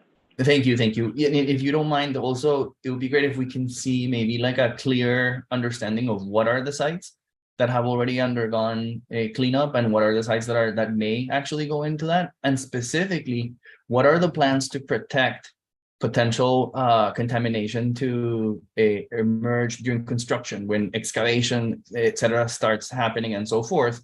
where will the remediation take out that soil? Where would that remediation include just capping it? To understand a little bit, given sort of like, as I said earlier, the vulnerability to coastal and stormwater inundation, this is critical. Understood, and we can follow up with that. Thank you so much. Thank you, Commissioner. And before I go to Commissioner Rampersad to close this out, let me just ask one follow-up to Commissioner Osorio's question. So the Willits District, as you noted, requires a certain ratio of development to open space. Correct. Forgive me if I missed it here, but did you note the number of acres that are required versus the number of acres that are delivered in this proposal? Yeah, so it's generally 2.2 acres required across phase 1 and 2, and they're providing 3.6. 2.2, and that's across 1 and 2. And what is 2 specifically? Phase 2. Yeah, what is required in 2? So I believe that is 2.2. I'm sorry. I'm sorry. And for phase 1 and 2 is 3.66. Okay, so hold on a sec. Let me make sure that I'm understanding what you're saying. The requirement of phase 1 and 2 together is 2.2 acres. So provided for 1 and 2 is 3.66. Required. I'm sorry. So provided 3.66 for both phases. Yep. I believe it's 2.2 is required for both phases. Okay. And then just to separate out what is required for phase 2 only, it's something less than 2.2. Do you know what that number is? I don't know that specific one. I believe it's somewhere in the 1.7 or 1.8, I believe. Okay. But I'll have to confirm that. Okay, got it. Okay. Sorry, Commissioner Rampersad, over to you. Thank you. Thank you for the presentation. A lot of the questions I had were already asked. I just have a couple of comments. One is, on the briefing packet we have along Seaver Way, there's a drop-off point, looks like at the entrance of the stadium. Is that mainly for vehicles or that's for buses? The lay-by lane? Yeah. Yeah, I think the idea there is part of their drop-off plan, so it could be used possibly for cab drivers, cabs, Ubers, drop-offs, things of that nature. Is there a plan that they have where they will show where the bus stops are in terms of, Yeah, I know the 7 train, know the area very well. Yeah, no, absolutely. So, so similar to how other stadiums have, like, you can go on their websites and see where their designated drop-off and pickups are. They have a plan proposed of where ideally these would be located, and they would be doing those in coordination and consult with DOT. The other question I have is out of the zoning purview, but in this, is there any restriction about allowing street vendors to be around the stadium? That wouldn't be subject to this. There's so much this. emphasis on the sidewalk design. I'm just curious if there's anything that was discussed. Yeah, I mean, this is privately owned but publicly accessible open space. I would have to follow up on the applicability of potential siting of vendors here. Okay, and the other comment I had really was for the use of the stadium. If it wasn't used for soccer during the off season, they're using it for concerts. Yeah, I was concerned about the loading, how many trucks, because as we just experienced in Madison Square Garden, sometimes you'll have an event where they have 20 trucks. Yeah. So I'm just curious. I know this is further down the road. I get it. Yeah. So just something to bear in mind. And the one thing I just wanted to ask you was on, I think it was slide 21, you showed the DEP easement. Can you just briefly talk about what that easement was? So it's an existing DEP, Department of Environmental Protection easement for sewage, or sewer easement. Okay. DEP says you can't, this is the site of the 40-foot easement. It's memorialized. You can't build here, but you could provide pedestrian access above it. And that's why they sort of worked around their design of this plaza space around it. Okay. All right. That's it. Thank you. You're welcome. Thank you, Commissioner. Commissioner Marin. Thank you, Chair. Yeah, so I just like Commissioner Rampersad mentioned, a lot of questions have been asked and answered, and very intelligent questions. So thank you all. I'd like to know more about the school. You talk about the school being somewhere in a later phase. Can we talk about how many school seats are needed for phase 1, how many are needed for phase 2, and when that school is expected to become online? So the phase 1 that already received their chairperson certification includes the, I believe, 650 seat school. It's either 650 or 850, I forget, I'm sorry. But that's already been being built today with shovels in the ground. I believe the opening is targeting a latter date for that. But that is continuing on absent approval of this application. Phase 2? Phase 2, the development sites do not include a school. They are just the residential buildings, the stadium, the hotel. do they contemplate a need for additional school seats? So the EIS has identified need for elementary school seats, and because it's also analyzing for all the future Phase 3 development, so that will be analyzed and addressed in the EIS. Will the development of the school be addressed in the EIS? In what year, what later years, between what phases? Yeah, so the EIS will talk about without action scenarios, things of that nature. Additionally, I wanted to ask about the setback. So you say that on Seaverway you have a 15-foot setback all the way between the 7 train and Whitestone Expressway. So we have 15-foot sidewalks. Yes. That's the space. And then there's a mix of these landscape transition zones that range in width. And then most of it rises to 15 feet above flood elevation. You have this additional predominant open space. And then as it moves northward towards Northern Boulevard, this open space, again, ranges in size, I think sometimes from 35 to 60 feet in addition to the sidewalks. Okay. And then as you get to the space between Seaverway and the northern parcel, it also ranges in the open space, but it's between these 15 to 20-foot transition zones and open space. Thank you, Scott. My question would be, why wouldn't they consider widening the sidewalks along the Whitestone Expressway and adjacent to the 7 train, where there's lack of light coming in because of the 7 train, setting back the buildings may be able to bring more light in, as well as create a buffer from the noise? So when you say Whitestone's further north, the Roosevelt Avenue further south, so there is open space provided pursuant to the certification already received for Phase 1. That includes a strip that I didn't really highlight as much, but it was shown on that master plan. So there is open space along Roosevelt Avenue, closest to the train, and there's open space located to the north of the northern parcel, closer to the Whitestone elevated. The wider sidewalk, or you're just talking about the open space that's being provided? The open space. I'm speaking to wider sidewalks, in the same way, in the same vein as you've done on Seaver. So, so they're not proposing any widenings to Roosevelt Avenue because it's not within the portion of Phase 2, but it already does include, from the review of the certification from a few years ago, significantly wider than exists today. Okay. And then, lastly, along with AMIs and the breakdown of units, why not consider homeownership here? I'll have to defer to the applicant to discuss how that works. But I know they're trying to replicate term sheets that are used for Phase 1 that are primarily, I believe, rental proposals. Understood. I just happen to think that the city is crying and screaming and asking for affordable homeownership, and there are financing tools to make that happen. And so we should consider that here. This is city land, right? And so we've talked about making all city land, buildings on city land affordable, and including some homeownership. So if that could be studied and thought about, that would be really appreciated.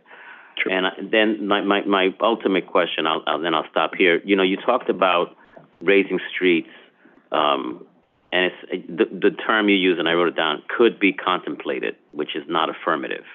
So is it that they're being contemplated, or is it that the decision has been made that eventually these streets will be raised? And of course, with the streets comes the infrastructure to support the waste of buildings, the stormwater runoffs, all that. So the subject application is calling for the mapping and future elevation. The city can't just elevate it, even if a building wanted to, because you might have a driveway where water could run into it, but they want to be able to facilitate these elevations in the future because the city wants to be more resilient in its streets. So the idea is that the DOT has expressed preference to raise streets in the future. Can't facilitate that without the city map change, but the owners of the developers of the state and residential aren't required to build the public streets and raise them in the future, but they will connect with the elevation for future buildings, future streets to the east in Phase 3 as well. So then that means that their buildings must contemplate the design built in of a raised city street. Exactly, and the design team will be prepared to speak on how they will be building a building that would be open in 2027, hypothetically, and how it would align with and retrofit these ground floor uses so that they can line right up with future elevation changes. Yeah, I'm only imagining, look, if I'm an architect and I try to put a ramp on the inside of the building, that's not going to work because you're going to raise the building at some point. So I'm thinking that maybe, and I'm not trying to tell anybody what to do, but I'm just trying to figure this out, would mean stairs and ramps on the outside that then can be removed once That's exactly the type of designs that they have been deeply considering and in future improvements to the streets. Great. Thank you, Scott. I think that's it for now. Thank you, Commissioner. I'm going to have Commissioner Benjamin be the last word here. Go ahead, Commissioner. One of the issues that came up when we did the tennis stadium and when we did City Field was the flight plans and the noise that that creates. When we did the tennis stadium, they reached an accommodation with LaGuardia Airport that allowed LaGuardia, except in certain circumstances, to try and avoid a certain flight plan. Is that contemplated? I'm not sure how many. I thought there were only 3 approaches to the airport, and if we are avoiding the tennis stadium and City Field, what do we, or is that contemplated here? So it's not contemplated in the land use application, but it might be something that conversations with the Port Authority may have to happen in the future. I know there was a Part 150 study done in the past couple of years to mitigate the actual flight patterns around residential and other uses, other non-residential uses. So I know the Port Authority, with priority on safety, will try to work around those events, but I don't believe the Mets do that on 81 games a year, have the ability to move around them. No, but there is an agreement that they try to, at least during a time period, they try to avoid the flight plan that's directly over Shea Stadium when a game is occurring at that time in the stadium. Yeah, no, a really good question. I'm just not privy to that, but we'll have to have follow-up. Because it also goes back to the DEIS and the noise impacts. Did they look at the noise impacts from that? Sure. I'll have to check. I don't know if it impacts actual flight patterns to move noise closer to other sites that aren't part of the development site, but I could follow up with that. That was such a big issue in those 2. I'd really like to understand that better. Okay. And last, you talked about the DEP. I assume that the DEP easement is connected to an outfall. I don't know exactly where it ultimately moves. It connects from Willets Point Boulevard through that pedestrian corridor up to Seaver Way to, I think, existing infrastructure at Roosevelt Avenue and Seaver Way. Ultimately, outfall, I can clarify that. If you could just clarify whether that's a CSO outfall? Sure. Or whether it's, I can't imagine it's related to a waste treatment facility because that's too far away, but if it is, I'd like to know which one it is. Sure, absolutely. Okay, that's it. Great. Thank you, Commissioner. Scott, thank you very much for all your efforts, to you, the Queen's Office, of course, our partners at EDC, and everyone who's been involved in this project up to today, which is really day 1. Congratulations. This item is now certified. We will move on to the next item for the day. So congratulations and thanks.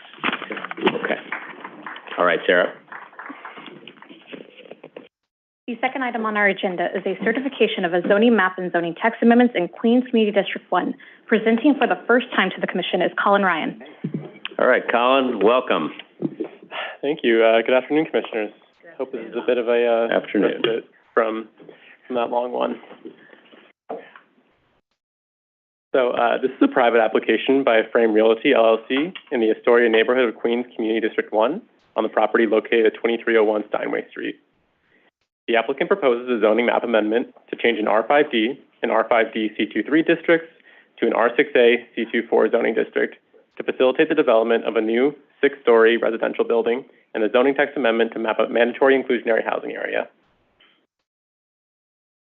The project area is outlined here in red. It's located in the Ditmars-Steinway section of Astoria, 1 block north of the Grand Central Parkway and half a block north of the elevated railway utilized by Amtrak and Metro North. The project area has good access to transit, being 6 blocks away from the Astoria-Ditmars train, served by the N and W lines. The project area was mapped with an R5 district with a C22 overlay on the southwestern corner in 1961. It was then rezoned in 2010 to an R5D, maintaining the commercial overlay as part of the Astoria rezoning, which affected approximately 238 blocks. The northeastern corner of the rezoning area was most recently rezoned in 2019 to include a C23 overlay to allow existing physical culture and health establishments to apply for use permits from the BSA. The surrounding area consists of a mix of residential, community facility, commercial, and industrial uses. The area north and west of the project area is mapped with an R5D zoning district and is primarily developed with 2 to 4 story attached and semi-attached for residential buildings with community facility and commercial uses on the ground floor. The area east and west of the project area is mapped with R5 and R5B districts and is primarily developed with 2 to 3 story detached and semi-attached residences. The area to the south of the project area is mapped with an R5D district with a C23 commercial overlay and is primarily developed with 2 to 6 story attached residential buildings with commercial uses on the ground floor. There are also many non-conforming auto repair stores in the surrounding area. Community facilities, which are shaded in the map in blue, include PS 84, the Steinway School. Ditmar's Playground is located directly north of the project area. This tax map shows the project area, which is outlined with a dotted black line and includes blocks 793, lots 72, 73, 75, and part of 171, blocks 803, lots 43, 45, and 46, block 805, lots 64, and part of 61, and block 795, lots 1, 2, 3, and 61. Lots 73 and 75 on block 793 comprise the development site, which are owned by the applicant and outlined in red. Here we have a closer view of the project area in context with its immediate surroundings, with frontages on Steinway Street and 23rd Avenue. The project area includes lots at 100-foot depth on either side of the corners of 4 blocks at the intersection of Steinway and 23rd Avenue. The development site is outlined in red and is comprised of a 1-story auto repair shop and a 3-story building with an eating establishment on the ground floor and 2 residential units above. Both on the eastern and northern corners of the project area comprised of 2 to 3-story mixed-use buildings with eating establishments on the ground floor and residential units above. There's also an auto repair shop on the northern block of the project area. The western corner of the project area has a 4-story mixed-use building with a vacant storefront and residential units above. There are also 2 2-story buildings, one residential and the other being mixed use with a driving school on the ground floor. As for build context, the buildings immediately surrounding the project area are mostly 2 to 6-story residential and mixed commercial residential buildings. There's a 4-story office building directly west of the study area. PS 84, mentioned earlier, is also partially in view here, located northeast of the project area. Here we have a view of the development site at the intersection of Steinway Street and 23rd Avenue. Here we have a view of the development site that contains the 3-story building from 23rd Avenue. And here's one more view of the development site that contains the auto repair shop from Steinway Street. This is the view of the project area north from the intersection of 23rd Avenue and Steinway Street. This is a view of the project area facing east from the intersection of 23rd Avenue and Steinway Street. And lastly, this is a view of the project area facing west from the intersection of 23rd Avenue and Steinway Street.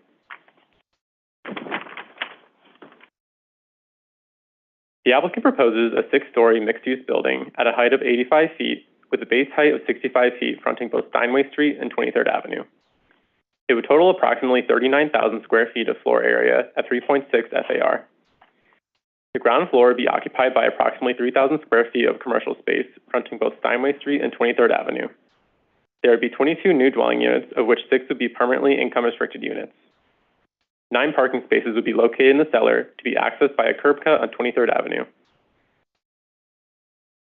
To facilitate this development, the applicant proposes a zoning map amendment to change from an R5D and R5D C23 district to an R6A C24 district, indicated by the dotted black line on the image on the right. According to the applicant, this rezoning is appropriate because of the intersection of 2 wide streets that front the project area, proximity to transit, and that it would reinforce the ground floor commercial nature of Steinway Street. This rezoning would also resolve existing non-conforming and non-complying issues within the project area. R6A districts generally produce buildings at a 7 to 8-story scale. This transition from an R5D to an R6A district allows an increase in residential floor area of up to 1.6 when including MIH units, and an increase from a 45-foot maximum building height to 85 feet. The community facility FAR also increases by 1, while the commercial FAR remains the same while reducing the amount of required parking. The applicant also proposes a zoning text amendment to map MIH options 1 and 2 across the project area. The applicant proposes to utilize option 1 for the proposed development yielding in 25% of residential floor area as 6 income-restricted units. This application requires a racial equity report because it would increase the residential floor area by at least 50,000 square feet. The annual median income for CD1 is approximately $79,000, which is higher than the annual median income for the Borough of Queens and New York City overall. The applicant proposes to provide 6 income-restricted units across a range of 40 to 80% AMI, with estimated monthly rents ranging from $1,060 for one-bedroom units to $2,940 for three-bedroom units, at an estimated average incomes ranging from $39,600 for a one-person household to $140,100 for a 7-person household. Of the approximately 190,000 residents within CD1, 15% identify as Asian, 7% identify as Black, 25% identify as Hispanic, and 47% identify as white. Between 2010 and 2020, the area saw a 7% increase in total population. This was coupled with an increase in all population groups aside from the Hispanic Latino group, which did not significantly change. In conclusion, the applicant proposes a zoning map amendment to change from an R5D and R5D C23 districts to an R6A C24 district, and to map an MIH area to facilitate the development of a new 6-story residential building with 22 units, of which 6 would be made permanently affordable, and to bring non-complying buildings within the project area into compliance. Thank you. This is the end of my presentation. I'll be happy to answer any questions. Bravo. Excellent job. Congratulations. Right. All right, let me see if there are questions for you.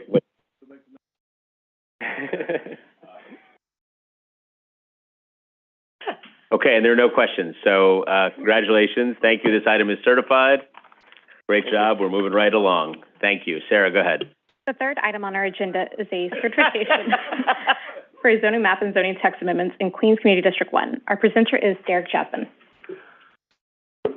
Hello.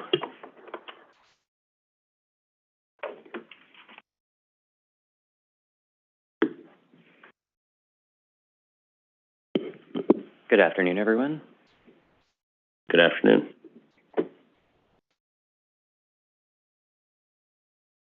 So this is a private application for a zoning map amendment from existing R41, R5B, and R6B zoning districts to an R6A zoning district with a C23 overlay and related zoning text amendment to Appendix F to establish a mandatory inclusionary housing area.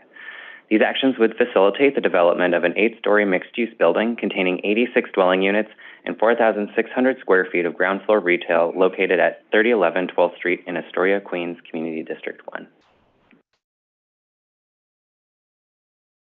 The project area is marked here in red and is situated within the old Astoria section of Astoria, just southeast of the Hallett's Peninsula and north of Ravenswood.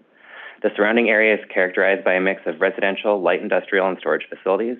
Areas to the south, east, and west of the project area are generally residential with 2- and 3-story attached and semi-detached buildings. Areas to the north of the 30th Avenue contain a wide variety of building types and uses, including 1- and 2-story industrial and commercial buildings, auto-related uses, detached 1- and 2-story family dwellings, and 4- to 5-story apartment buildings. Major wide roads in the area include Vernon Boulevard, 14th Street, 21st Street, and Crescent Street, all of which run north-south, and Broadway, 30th Avenue, and Astoria Boulevard, all of which run east-west. 12th Street, where the project area is located, is a 60-foot wide narrow street. Ravenswood Houses, a NYCHA campus, and Queensview North, a housing co-op, are both located approximately 1.5 miles south of the project area. Another NYCHA campus, Astoria Houses, is located approximately 2 blocks to the northwest. There are several community facilities within the surrounding area. Long Island City High School, which is located about half a mile southeast of the project area. IS-126 is located approximately 0.3 miles southeast of the project area, and the Noguchi Museum is located approximately 1/3 of a mile southwest of the project along Vernon Boulevard. Some public open spaces include the Astoria Health Playground, which is located approximately 4 blocks to the south, and the Socrates Sculpture Park, which is located next to the Noguchi Museum. And the project area is located within the transit zone and well served by public transit. The 30th Avenue subway station, served by both the N and W lines, is located approximately 1/2 mile east of the project area. The Q103 bus line runs along Vernon, and the Q69 bus runs along 21st Street, serving areas within walking distance. Lastly, the Astoria stop of the New York Ferry is located approximately 3 blocks to the west of the project area. And some major recent ULURP applications in the area include Astoria Cove, Hallett's Point, and Hallett's North, all of which are located on the Hallett's Peninsula to the west and northwest of the project area. Here, the project area is outlined by the dotted black line with the development site outlined in red. The project area was initially zoned with an R6 zoning district in 1961. In 1989, 43 blocks were rezoned as part of the West Astoria rezoning, which rezoned the project area from R6 to an R5 zoning district. A portion of the project area was rezoned again as part of the 2010 Astoria rezoning, which changed from an R5 district to the current R41 and R5B zoning districts. The immediate area is characterized by a mix of land uses, including residential, industrial manufacturing, commercial, and public facility uses. Industrial uses are located mostly to the northeast and southwest of the project area, while mixed commercial and residential uses are mapped to the north-south along Astoria Boulevard, as well as further east on 30th Avenue. As mentioned before and seen again here, NYCHA Astoria houses are located to the west. A portion of the project area is located within a large R6B zoning district, mapped to the northeast and east of the project area. This area generally consists of 2- and 3-story walk-up buildings, as well as larger 5- or more story multifamily buildings. Another portion of the project area is located within R5B, generally mapped to the south. This area consists primarily of 3-story attached residential buildings. And a final portion of the project area is located in Block 506 under an R41 district, and this block primarily consists of 2- and 3-story semi-detached housing. C23 commercial overlays are mapped within the R6A and R6B districts along Main Avenue and Astoria Boulevard to the north. C13 commercial overlays are mapped to the west. And located 1 block east is 21st Street, and this segment of 21st Street is characterized by a mixture of 2 as well as 5 or more story multifamily buildings, and this segment is lined with C23 commercial overlays. The project area consists of the applicant-owned development site located at Block 515, Lot 19, which is outlined here in red, lots 25, 27, 28, 29, as well as parts of lots 8, 9, 10, 11, 12, 13, 14, and 31, as well as Block 506, lots 1, 3, 5, and parts of 6 and 67 are all not applicant-owned. The project area is generally bounded by 30th Avenue to the north, a line 100 feet west of 14th Street to the east, a line approximately 200 feet south of 30th Avenue to the south, and Welling Court, and as well as the interior property line of Block 506 to the west. And this project area is situated within R41, R5B, and R6B zoning districts. Now let's take a closer look at the project area. The project area is outlined here with the dashed black line, and the development site is outlined in red. The project area includes a mix of empty lots, single and multifamily housing, with several lots containing manufacturing and auto-related uses. The development site is an irregularly shaped 17,300 square foot lot with approximately 200 feet of frontage on 12th Street and 50 feet of frontage on 30th Avenue, and this site is currently vacant. 2 adjacent lots east of the development site are vacant, while another is a 2-story commercial building, all of which are not conforming to the existing zoning. The easternmost lot within the project area is improved with a 5-story multifamily elevator building, which straddles both sides of the project area boundary. And the corner lot on the western block consists of an auto parts building, and the adjacent lot to the south currently used for parking. Most of the other non-applicant-owned lots are improved with 1 to 3-story multifamily buildings. And transit connections within the immediate vicinity include the Q18 and Q102 bus lines, which stop directly in front of the project area. So here we are facing southwest, situated at the corner of 30th Avenue and Welling Court, looking at the project area, which is situated on both sides of 12th Street, with the development site highlighted in red on the left. And on the right, we can observe an auto body building, which is not conforming with the existing residential zoning. Here's another view of the project area along 12th Street, this time facing north, with the development site outlined in red on the right. And on the left, we can see some 2-story housing, which is typical for the surrounding area, with a parking lot behind. We are now facing east, looking down 30th Avenue, with the project area on the right and the development site in the foreground highlighted in red.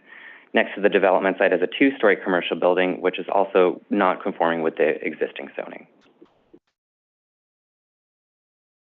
And lastly, here's another view of 30th Avenue, this time facing west.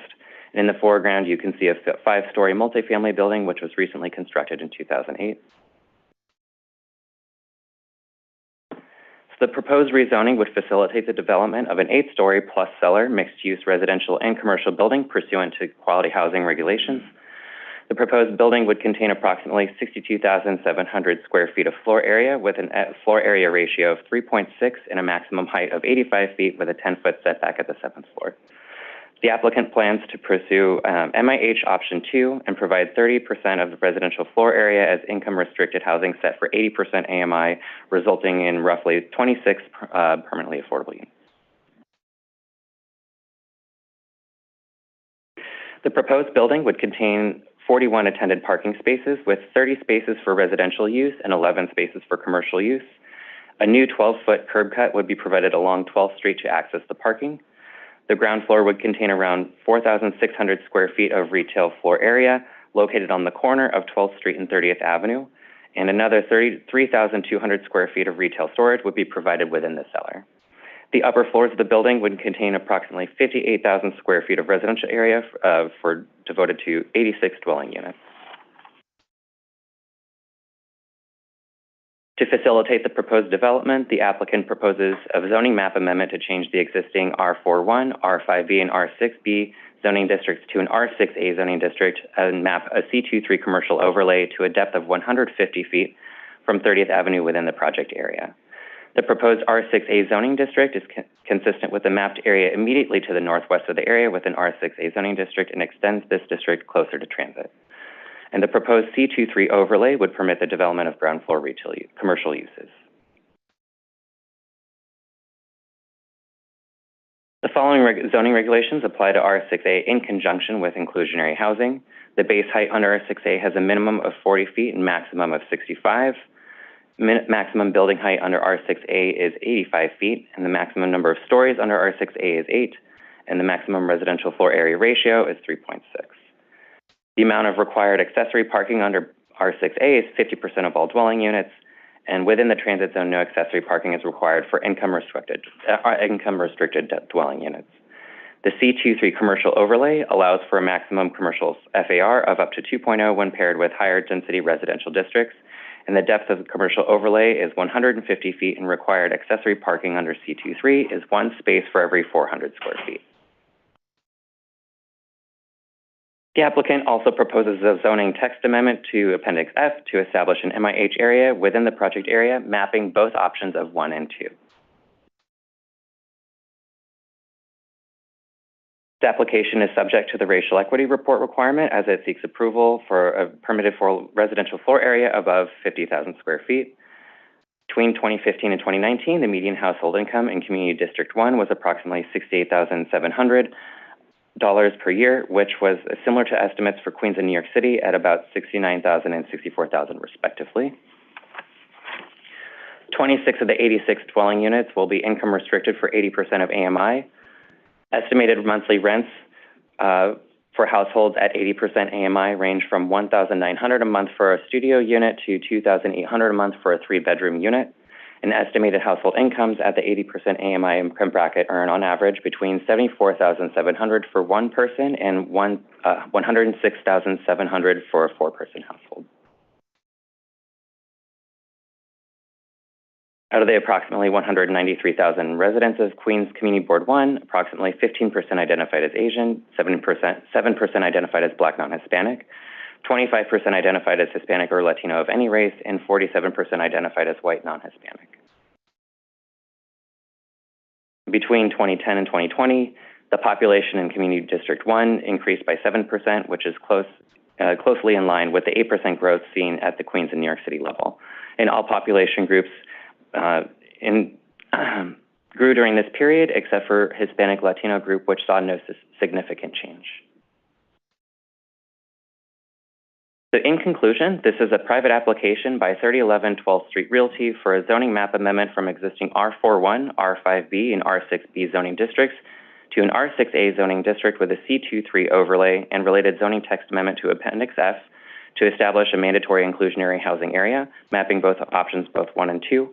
And these actions would facilitate the development of an approximately 62,700 square foot, 8-story mixed-use building containing 86 dwelling units, including 26 income-restricted units and 4,600 square feet of retail area located on the ground floor at 3011 12th Street in Astoria, Queens, District 1.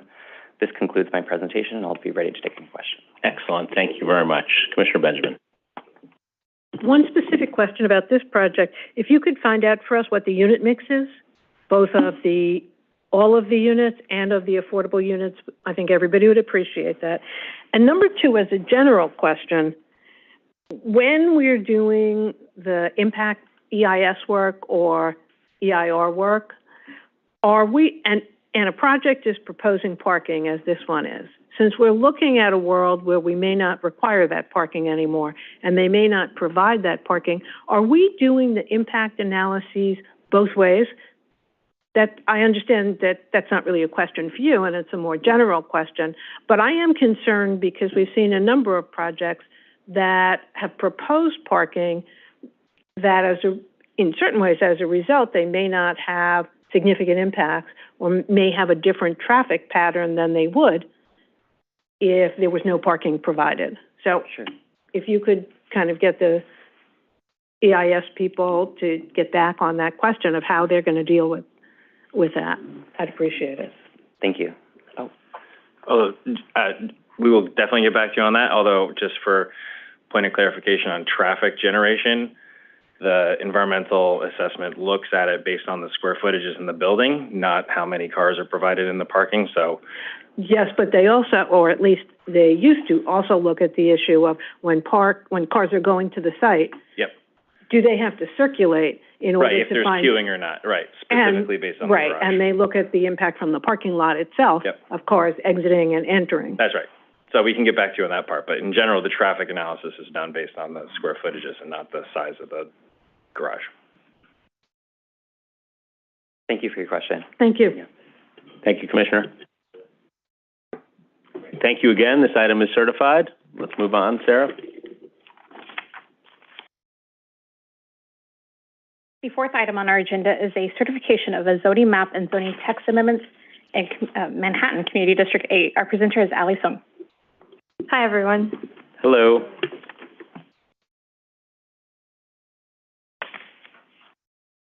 All right. Good afternoon, Commissioners and Chair Grodnick. One second.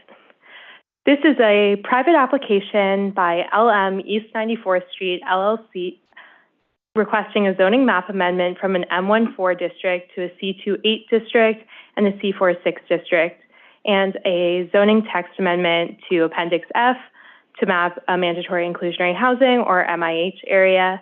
These actions would facilitate mixed-use development to be built as of right with income-restricted housing units under MIH. This image shows an aerial view of the project location looking northwest towards Central Park from the East River. The project area, which is highlighted here in blue, is located on the northern mid-block of East 94th Street between 2nd and 3rd Avenues in the Yorkville neighborhood of Community District 8, Manhattan. The project area is 2 blocks southwest of the 96th Street 2nd Avenue station, which provides Q train service, and 3 blocks southwest of the 96th Street Lexington station, which provides 6 train service. Here's a land use map oriented with north at the top of the slide. The project area is outlined in blue. It's located on East 94th Street, which at 60 feet wide is considered a narrow street between 2nd and 3rd Avenues, which are both wide streets.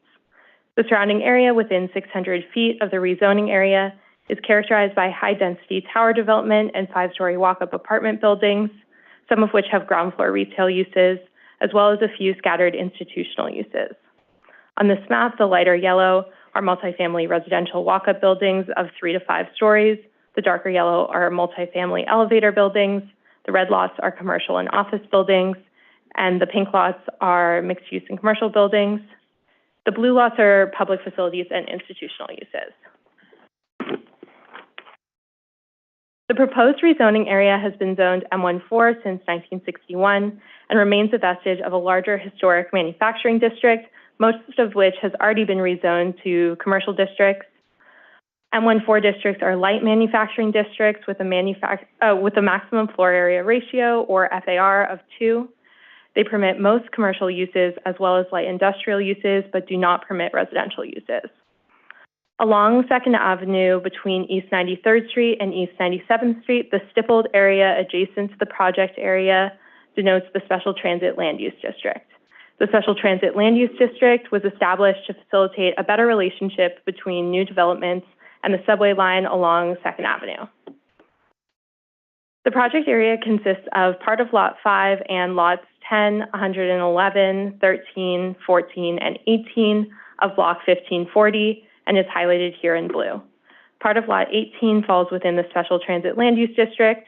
Separate from this application, the applicant is also seeking a joint certification from the City Planning Commission and the Metropolitan Transportation Authority pursuant to Section 95041 of the zoning resolution to determine whether a transit easement volume is required on the site. These images show the project area looking east from the intersection of East 94th Street and 3rd Avenue. The image on the left shows the project area outlined in yellow from the sidewalk across East 94th Street, and the image on the right shows the condition on the northern sidewalk where the project area is located. These images show the project area from the adjacent avenues, with the image on the left showing the project area looking east from 3rd Avenue, and the image on the right showing the project area looking west from 2nd Avenue. These images show the condition of the buildings in the project area looking north from across East 94th Street. The view on the left shows lots 5 and 6. Lot 5 is occupied by a 5-story mixed-use walk-up building, and Lot 6 is occupied by 3 5-story commercial office buildings, with uses including an orthodontist, a veterinary center, and offices. The image on the right shows lots 10, 111, and 13. Lot 10 is the beige building on the left and is occupied by a 4-story school gymnasium. Lots 111 and 13 are the 2 red and white buildings and are occupied by 5-story residential walk-ups. The building on Lot 13 is currently vacant. This view shows lots 14 and 18. Lot 14 is occupied by a 4-story parking garage, and Lot 18 is occupied by a 3-story parking garage. These show the 2 avenues adjacent to the project area. The image on the left shows 3rd Avenue looking north from East 93rd Street, and the image on the right shows 2nd Avenue looking north from East 93rd Street. Both are characterized primarily by a mix of high-density mixed-use buildings and 5-story walk-up buildings. The applicant is proposing a zoning map amendment to change the existing M14 district to a C46 district and a C28 district to permit residential use. The proposed rezoning area is highlighted here in pink. The proposed new C46 district on the western side would connect to the existing C46 district south of the rezoning area, and the proposed new C28 district would connect to the existing C28 district east of the rezoning area. The proposed rezoning area outlined here in pink is composed of lots 6, 10, 111, 13, 14, part of lot 5, and part of lot 18. It contains about 36,000 square feet. On this plan, the area to be rezoned to C46 is highlighted in green, and the area to be rezoned to C28 is highlighted in blue. C46 and C28 are both R10 equivalent medium density mixed-use districts.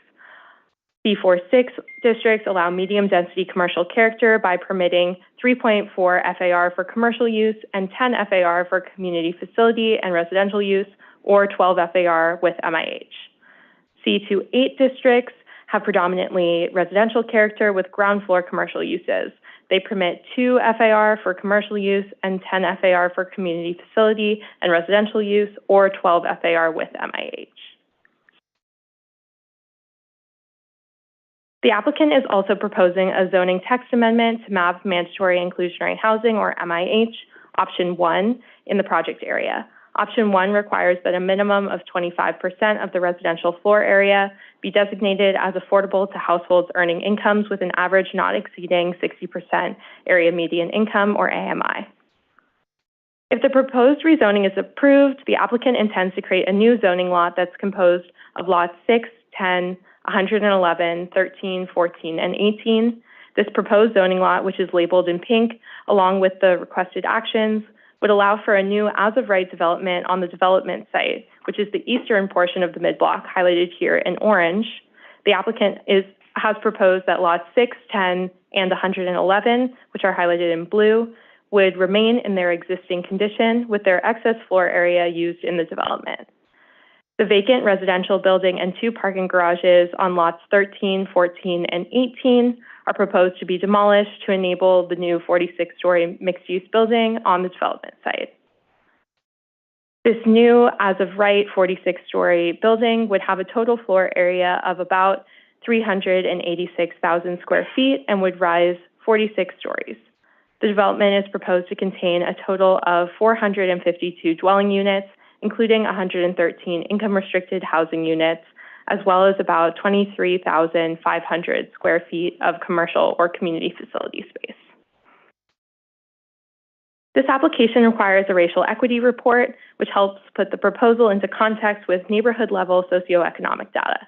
According to the racial equity report, the median income in the Upper East Side is about $136,000, which is 90% greater than the citywide median income.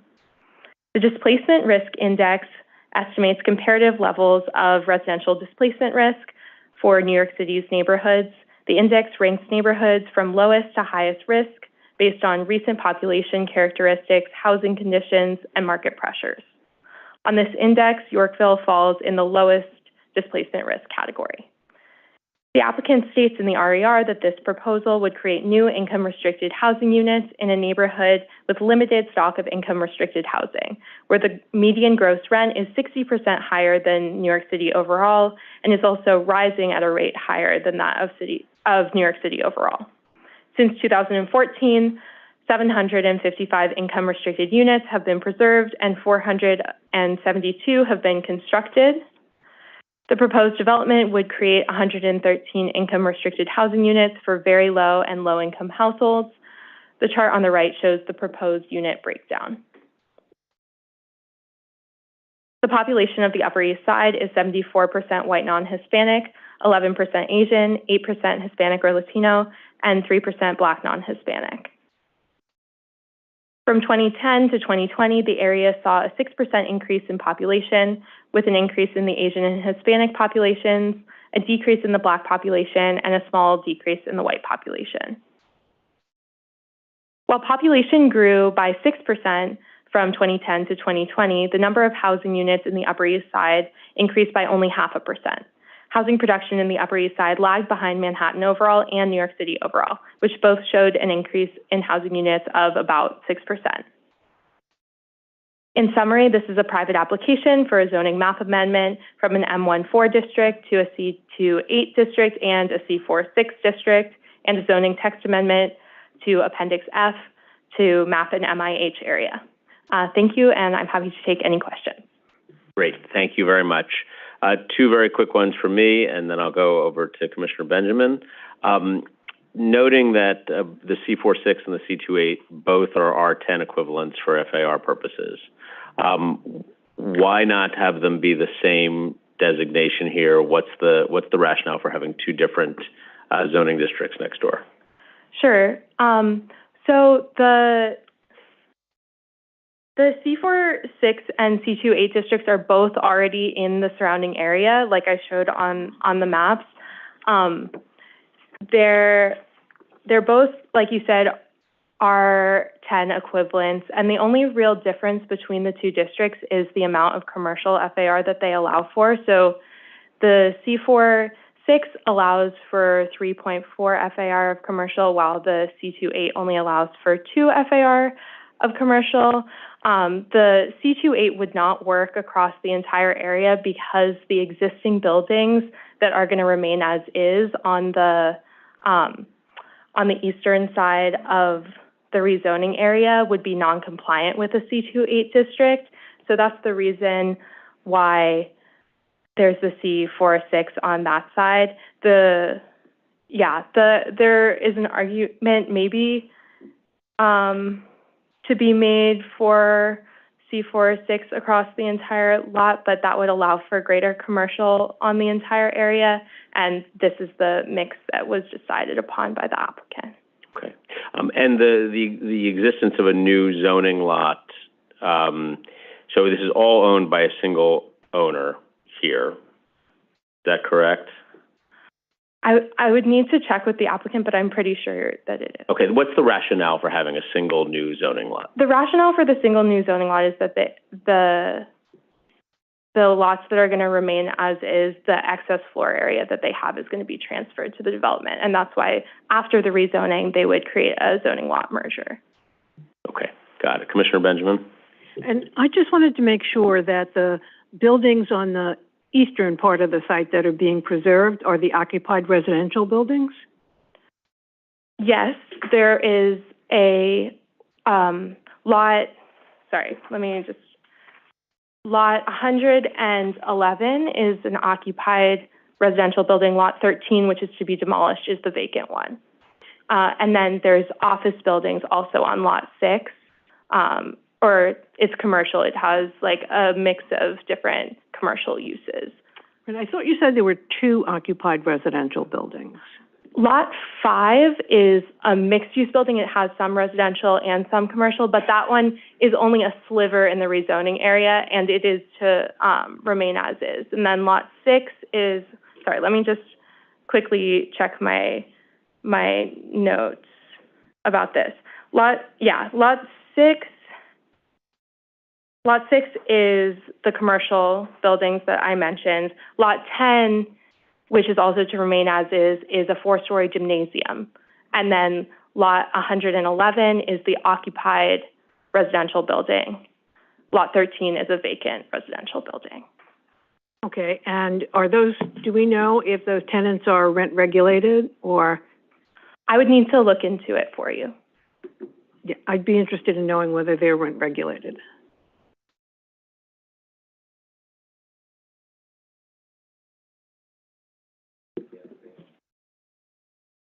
Thank you, Commissioner Benjamin. Commissioner Dweck? Thank you. So my concern is the density of R10 in mid-block, especially a narrow block like that. What's the rationale behind that? Sure. I don't know if we can pull up the land use map again so I can just reference it. If I don't know how to control this, but if not, that's fine. The area overall. Oh, great. Yeah, let me just pull this up so I can reference the exact streets for you. There's a lot of precedent for higher density in the mid-block in this specific surrounding area. So the block right just north of this block has, give me 1 second. The block just north of just north of East 95th Street is Normandy Court, which on the mid-block has height up to 35 stories. And then the area just south of the rezoning area was previously the Rupert Brewery urban renewal area. So a couple blocks south, you have towers on the mid-block also that are up to 42 stories. So the area in general has sort of a different mid-block condition than other areas in the Upper East Side, and we see this density as being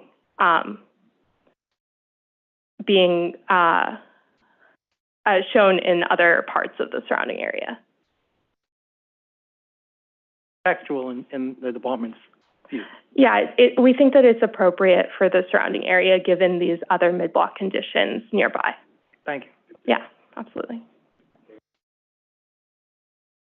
Okay, great. Thanks very much, Thank Ally. you. This item is certified. We'll look forward to picking it up down the line. Sarah, what's next for us today?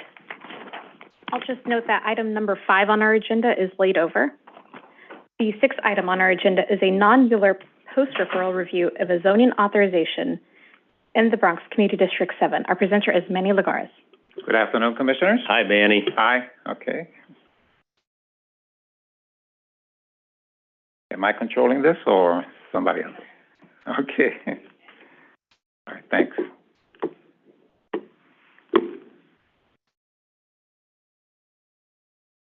Okay, that's the previous presentation, East Tremont. Yeah, we need the next one. Presentation number 6. Yeah, let's give it a sec. Okay, no problem.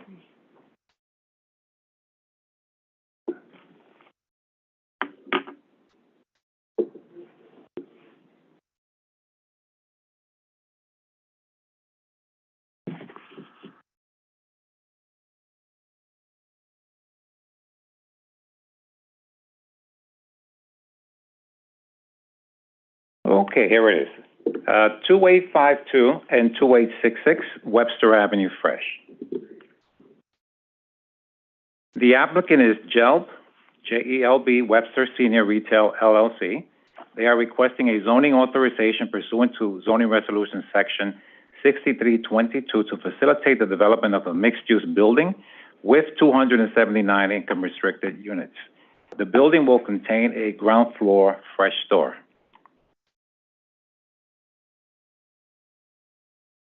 The project area is located in the Bedford Park section of Bronx Community District Number 7.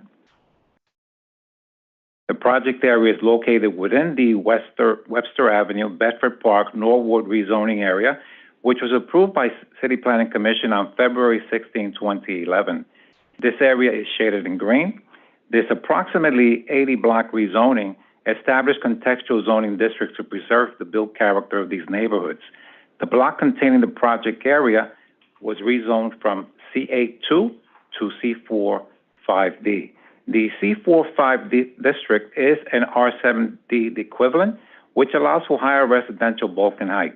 In addition, in March of 2020, Building 1 of the proposed development received a fresh certification by the chairperson of the City Planning Commission pursuant to Zoning Resolution Section 6330 and a zoning authorization by CPC pursuant to Zoning Resolution Section 6322, allowing an increase in the maximum building height. The development site is outlined in yellow. It is bounded by Bedford Park Boulevard on the north, the Metro North Railroad tracks on the east, and Webster Avenue on the west. It is immediately adjacent to Building 1 on the south. The development site contains an existing two-story fresh food store with accessory parking. The Botanical Garden is located to the east of the site across from the Metro North Railroad tracks. Fordham University is located southeast of the site. The structure to the north and across from Bedford Park Boulevard is a parking garage. The area located to the west is predominantly residential with commercial on the ground floor along Webster Avenue. The area map shows the existing land uses located to the west, north, and east of the project area. It also shows the C24 commercial overlay that was part of the Webster Avenue, Bedford Boulevard, and Norwood rezoning. The area to the east of Webster Avenue consists of low-scale commercial uses. This photograph is a view looking southeast at both the development site and Building 1, which was constructed in the summer of 2023. This photograph is a view looking southeast at Building 1, which it was completed in 2023. Sorry about that. There seems to be a repetition here. And it also shows the uses, low-scale uses abutting Building 1, which are basically parking and commercial uses. The site plan shows the footprint of Building 1 and the proposed Building 2. The footprint of the proposed fresh food store is indicated in red. Entrances to the proposed residential and commercial uses are along Webster Avenue. This also includes the parking.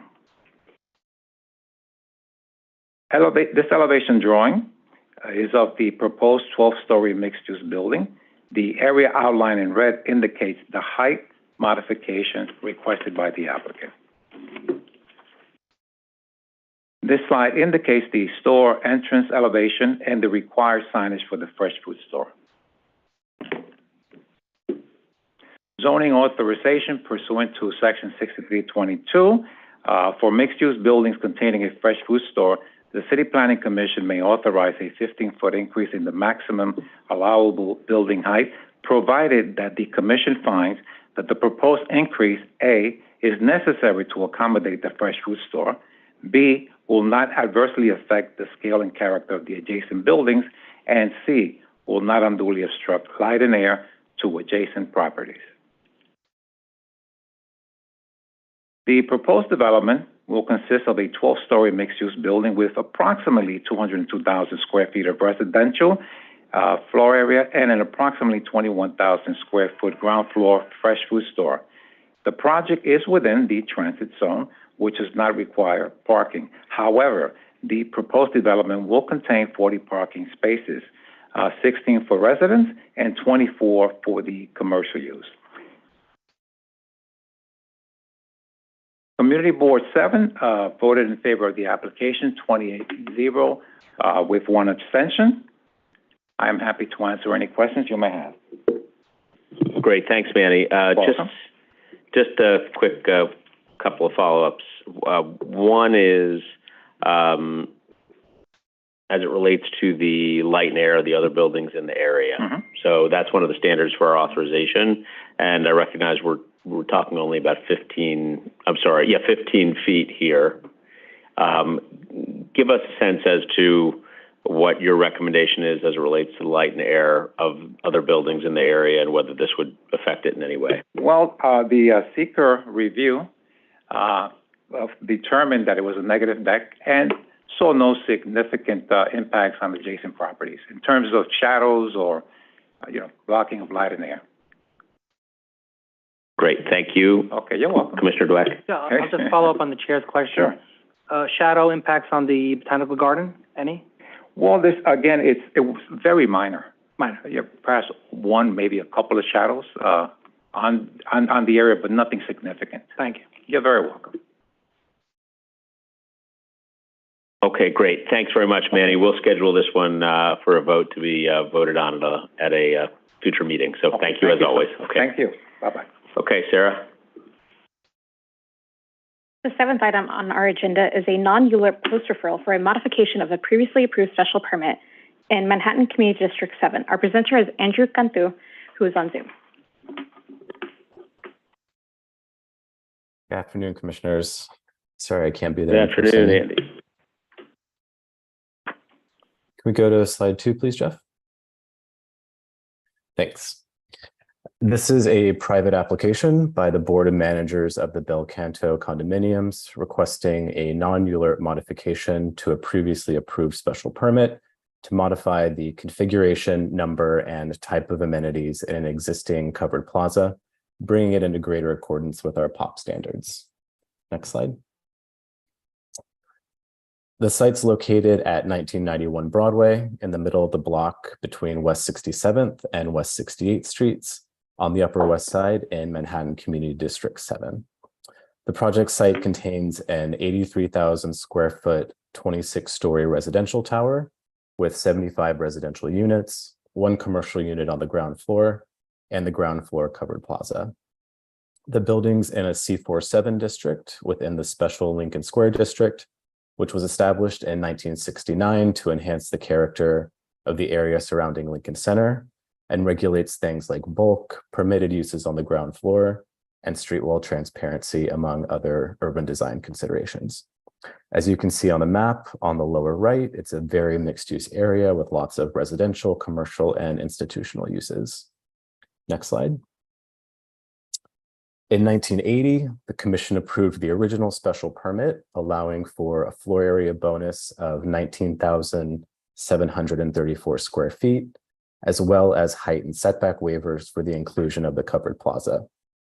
In approving the special permit, the commission found that the plaza and related amenities significantly protected the specific purposes for which the special Lincoln Square district was established, which included the provision of arcades and open spaces. The special permit has been modified a total of 4 times, most recently in 2006, when the plaza was fully renovated and changes to the number and layout of amenities were approved. Next slide.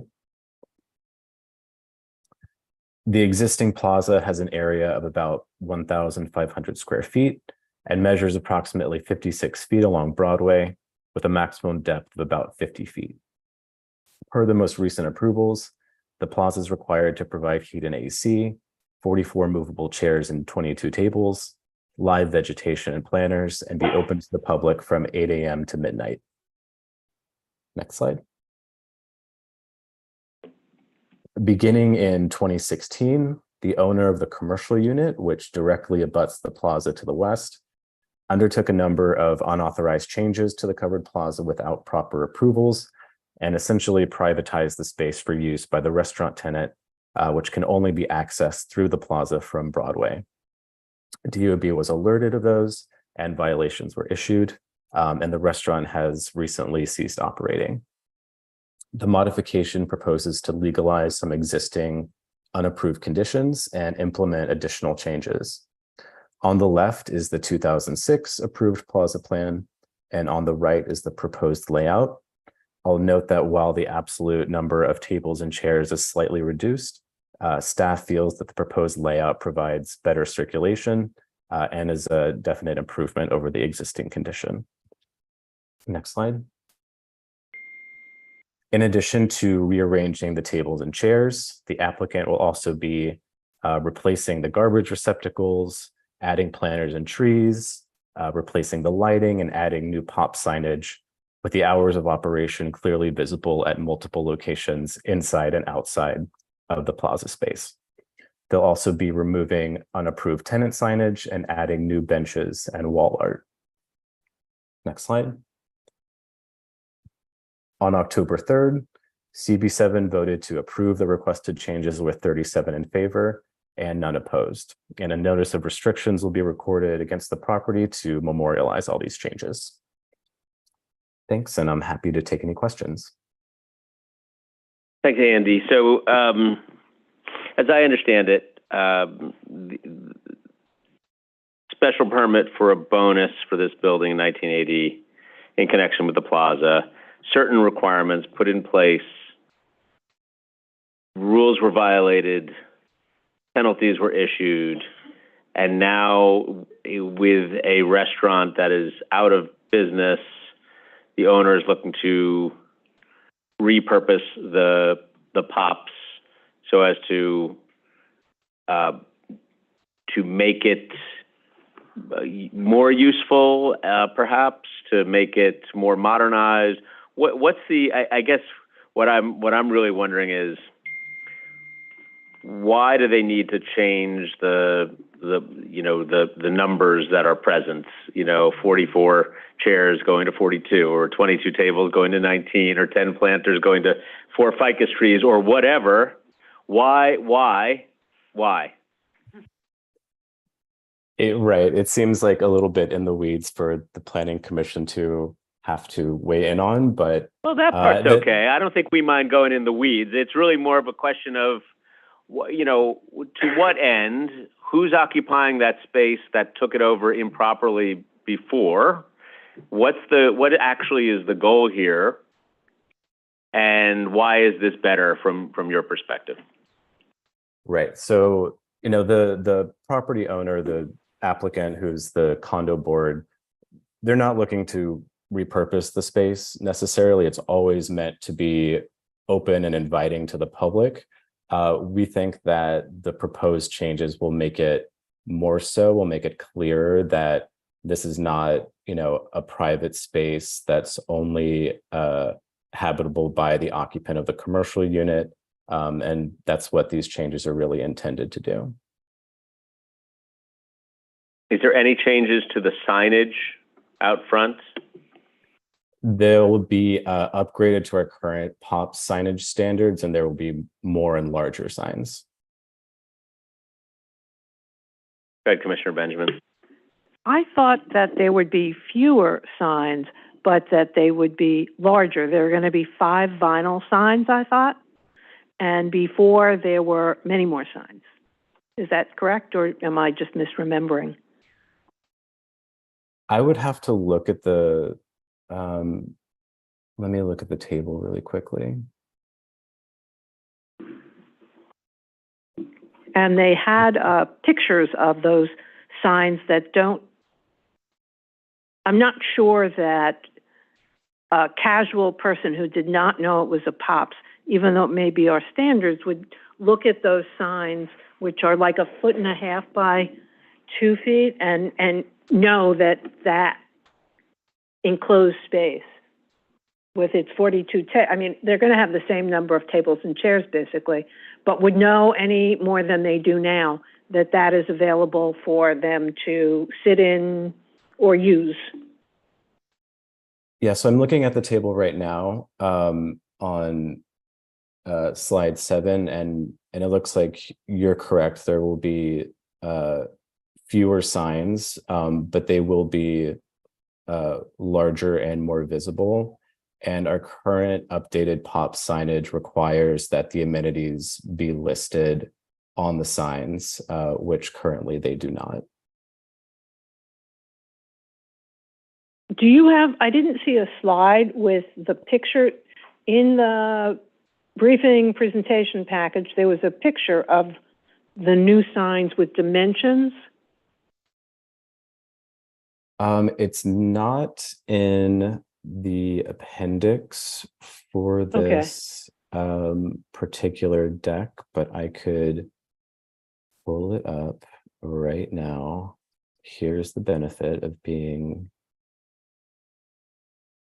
I mean, as you can see, I'm concerned because right now there are 16 signs, and in the future there will be 5 signs, and the size difference is not, it's not like the new signs are going to be 5 feet tall and the old signs were 1 foot tall.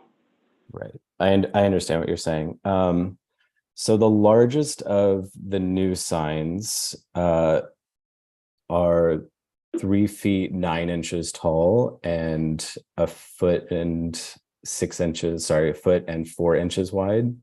And that's the sign that lists all of the amenities and the hours of operation.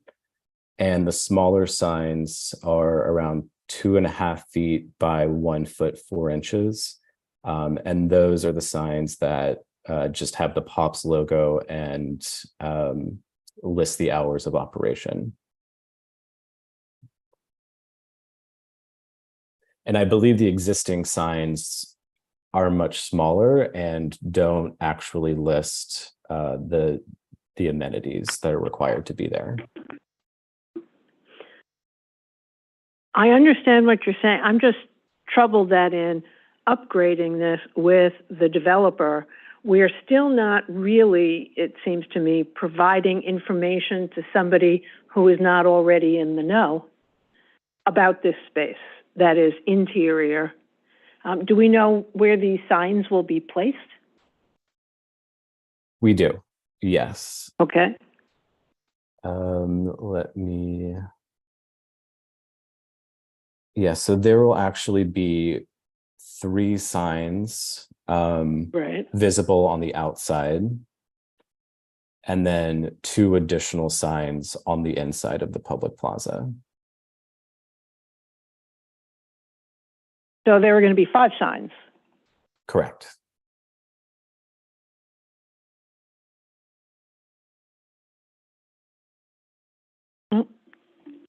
Okay, I do understand what you're doing and why you're doing it. I just, as we try and upgrade these POPs, I guess I'm looking for more, because when you walk by this building presently and in the new design, it's not clear to me that people will be able to make that determination. Thank you for answering my questions. I really appreciate it. Yeah, and I will note that as part of other renovations to the building and to the commercial space in the back, they are replacing the doors and the glass to the front facade, which are not actually subject to the special permit, but they will be replacing that so that, you know, it looks a little bit more inviting. It's clear to people from the outside walking by that this is indeed a POP space. Thank you, Commissioner Benjamin. Before I go to Commissioner Osorio on Zoom, so I think one of the challenges that this space has is, well, for one, you walk by it, you wouldn't, today you don't know that it's a public space, but it's also right next door to the Apple store, which is so clearly inviting you in, and this one, in contrast, it's more ambiguous as to what exactly it is. So my question for you, Andy, before I go to Commissioner Osorio is, the standards of the 5 signs instead of the 16 and the size specifically delineated a moment ago by you, those are our current POPs standard signs for an enclosed privately owned public space. Is that correct? Yes, that's correct. So it's a requirement that they do 5 as opposed to any other number? I would have to get back to you on that. I know that the number and locations of signs are relative to the size of the POPs. Obviously, if there were a 10,000 square foot POPs, we would require more than 5 signs. But in terms of, the specific number based on the square footage of the POPs, I'm not certain of what level we require different signs to be installed. Okay, we may want to take a look at that. Let's go to Commissioner Osorio. Thank you, Chair. Thank you so much, Andrew, for the presentation and for addressing our questions. When POPs pop at the CPC, this always receives a lot of questions. So to get to the chase, I was wondering, can you clarify how much were the penalties for the POP that was received in exchange for the 20,000 square feet?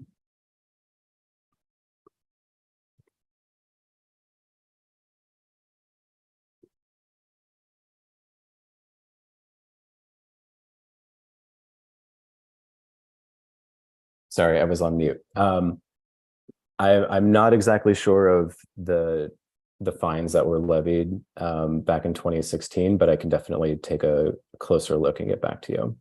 Thank you. Yeah, I'm just curious. I wonder, how do the fees when developers or when managers incur them, how do they compare to what they got in exchange for what they were supposed to do? And I guess my question to you is I'm wondering if you can help us understand, in addition to just weighing in on the proposal for furniture and so forth, or maybe building on the proposal for furniture, what is the latitude that the CPC has here? For example, is there space for us to make recommendations or discuss what type of furniture or what type of conversation could be initiated so that the public who uses that site can actually weigh in terms of like what they would like to see in what should be a space that is catering to them, as compared to whatever the in this case the property owner is intending to do to modernize, improve, but disconnected with the people who are actually supposed to be welcoming and using it. Is there any type of public benefit that you think we can leverage as a City Planning Commission in terms of how we manage, particularly POPs that have not, fulfilled what they committed? Understood. And I think the public review process at the community board level is intended to do that, to identify any changes or improvements that the community itself would like to see. And to my knowledge, I was present for one of the hearings. The community board did not identify any specific changes or alterations to improve the space in terms of materials or layout or amenities or things like that. They did raise the concern of the previous commercial tenant really taking over the space and not making it as inviting as it could be. I think on sort of like a larger philosophical level, where this is not a type of POPs or public plaza that staff, we at city planning would approve today. I think in 1980, when the standards were in place for this type of public plaza, it was very, very vague. You could essentially carve out a closet and get a density bonus. So we're sort of limited in terms of how we can make this space more inviting, really limited to sort of like aesthetic considerations. And that's what we as staff sort of tried to do by trying to bring in, more natural materials. The chairs are going to be swapped out for what we feel are chairs that are more comfortable and inviting. That's really sort of the latitude that we're able to exercise here. Thank you, Andre. I really appreciate that, and I appreciate the effort to think critically about the role of these spaces within the limitations that we have. Just to make sure I understood the first part of what you said, we, the City Planning Commission, and the department is limited in terms of what we can propose or highlight beyond what the community board and what the conversation identifies at that point? In other words, had the community board identified issues with the use, programming, furniture, decoration, that's something that we could leverage in the conversation? I want to make sure I understood what you said. Right. Sorry, I didn't mean to say that those were mutually exclusive. The commission, I believe, here is, empowered if you did want to see any changes to recommend those as part of this approval. Thank you. If there was anything specific that you wanted to. Thank you. That's very useful. Thank you very much. And I wonder, if this is something that I think we should consider, at least making sure that both the community board at the beginning of the process understands that they can raise those two, and certainly that we evaluate, whether or not what we believe. I mean, I encourage you also to share with us, from, as you said, from your analysis, what are the aspects about this particular proposal that you think need to be updated on a more substantial level? So thank you. I appreciate the opportunity, and thank you for your insight on that. Thank you, Commissioner. I'm going to recommend we lay this one over for 2 weeks to our next one. Andy, just for clarification on the space that was previously used by the restaurant, what is that space now going to be? Forgive me for missing that. I believe it's still vacant, and it's finished out for a restaurant. Okay. Well, it sort of does raise the additional question as to what protections we really want to put in place here to avoid what happened in the last go around. So I associate myself with the comments of Commissioners Benjamin and Osorio. So let us talk about this one, and let's see what we might want to do to add a little bit more clarity for the public on the forever public nature of this. Commissioner Benjamin, did you have something else you want to say? The other thing that I would say that I think makes this more significant in certain ways is because this is part of a residential building. These people see this every day, and the board sees this every day. This isn't some commercial building or a hotel, as we saw before. For them to suggest they didn't know there was a restaurant operating there seems somewhat unlikely. So I do think that collectively we can come up with some, even if it really is just signage that is much bigger and placed differently, because a lot of times the signs are on a little stanchion that's in the corner. I think we can do more.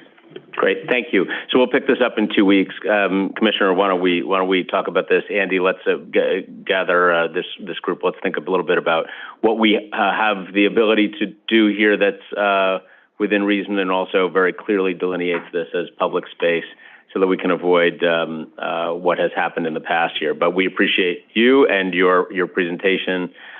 Excellent as always, and we'll pick this up in 2 weeks. Thank you for that. Sarah, what's next? The eighth and last item on our agenda is a pre-hearing review of a zoning map and zoning text amendments in Staten Island Community District 1. Our presenter is Kari Bailey. Hi, Kari. Hello, everyone. Hello.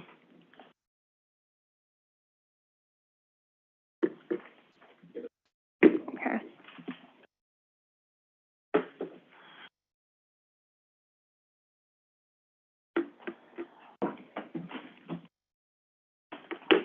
So I am presenting 545 Bay Street, which is a rezoning and extension of the Special Bay Street Corridor District. This is in Staten Island Community District 1 in the Stapleton neighborhood. A private applicant, Epsilon Enterprise Realty, LLC, is requesting the following actions. 1, a zoning map amendment to rezone their development site and the surrounding properties from a C42 to an R6 C2-3. Secondly, a zoning text amendment to make the affected area part of the Special Bay Street Corridor. Thirdly, a zoning text amendment to make the affected area part of mandatory inclusionary housing.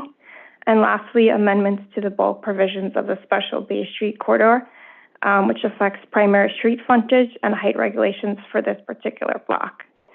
So these actions would facilitate the proposed development of an 8-story mixed-use building with 10,000 square feet of ground floor commercial and 81 residential units above, 24 which would be affordable. And they would also provide a rear parking lot with 42 on-site spaces. In this map, you can see the development site is the L shape outlined in red, and the entire rezoning area is outlined in a dotted black line. The immediate area is diverse in uses and building types. The immediate area contains a mix of older warehouses, low-rise commercial and manufacturing uses, as well as newer mixed-use and residential buildings.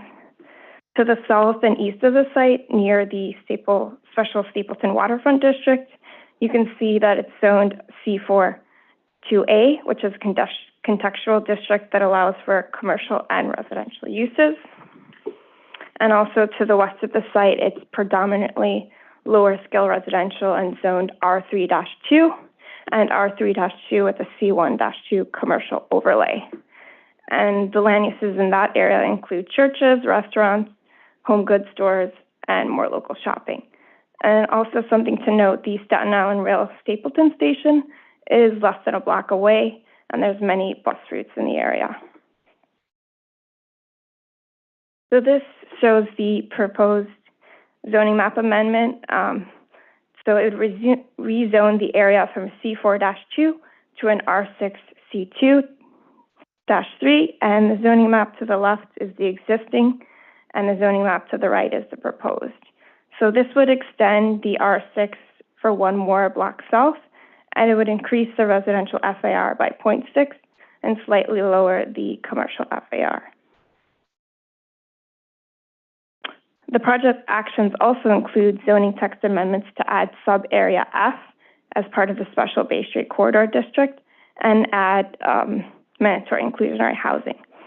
So in that L-shaped development site that I showed previously, is proposed to use MIH option 1, which would provide 24 affordable units and 57 market rate. However, option 2 and the workforce option would also be mapped in the larger rezoning area. So if option 2 or the workforce option scenario would happen, 25 of those apartments would be made permanently affordable and 56 would be market rate.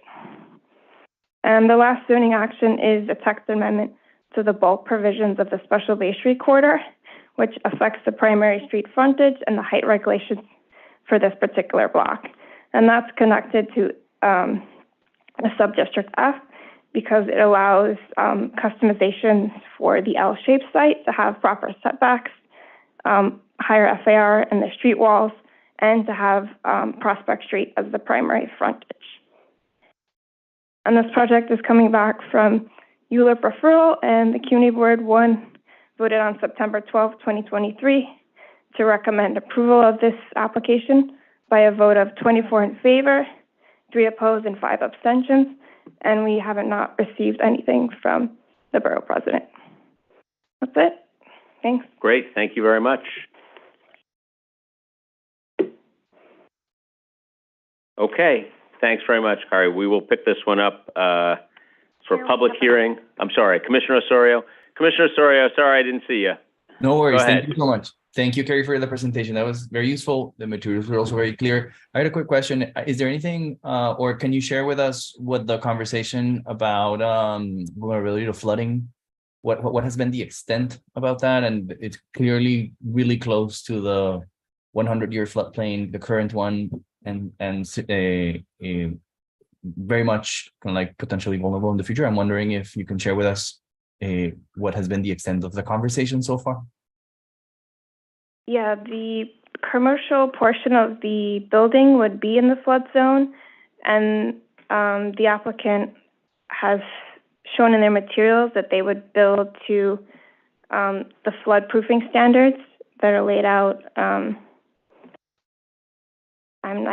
blanking out on what specific requirements there are, but they would build to standards. Thank you so much. The Appendix D standards. And they'll probably be able to talk more about that in the hearing. Yeah, fair enough. Thank you. Really appreciate that. Thank you so much. Great. Thank you. And with that, we'll pick this one up on Wednesday. Thank you, Kari. And I do believe that may be our last item on the day, on the agenda today. Is that right, Sarah? That is correct, Chair Grodnick. Well, excellent. Well, with much appreciation to members of the commission and to the great staff of the Department of City Planning for all of their hard work on a lot of complicated matters today. We are adjourned. We'll see you all on Wednesday at 10 o'clock. Thank you very much.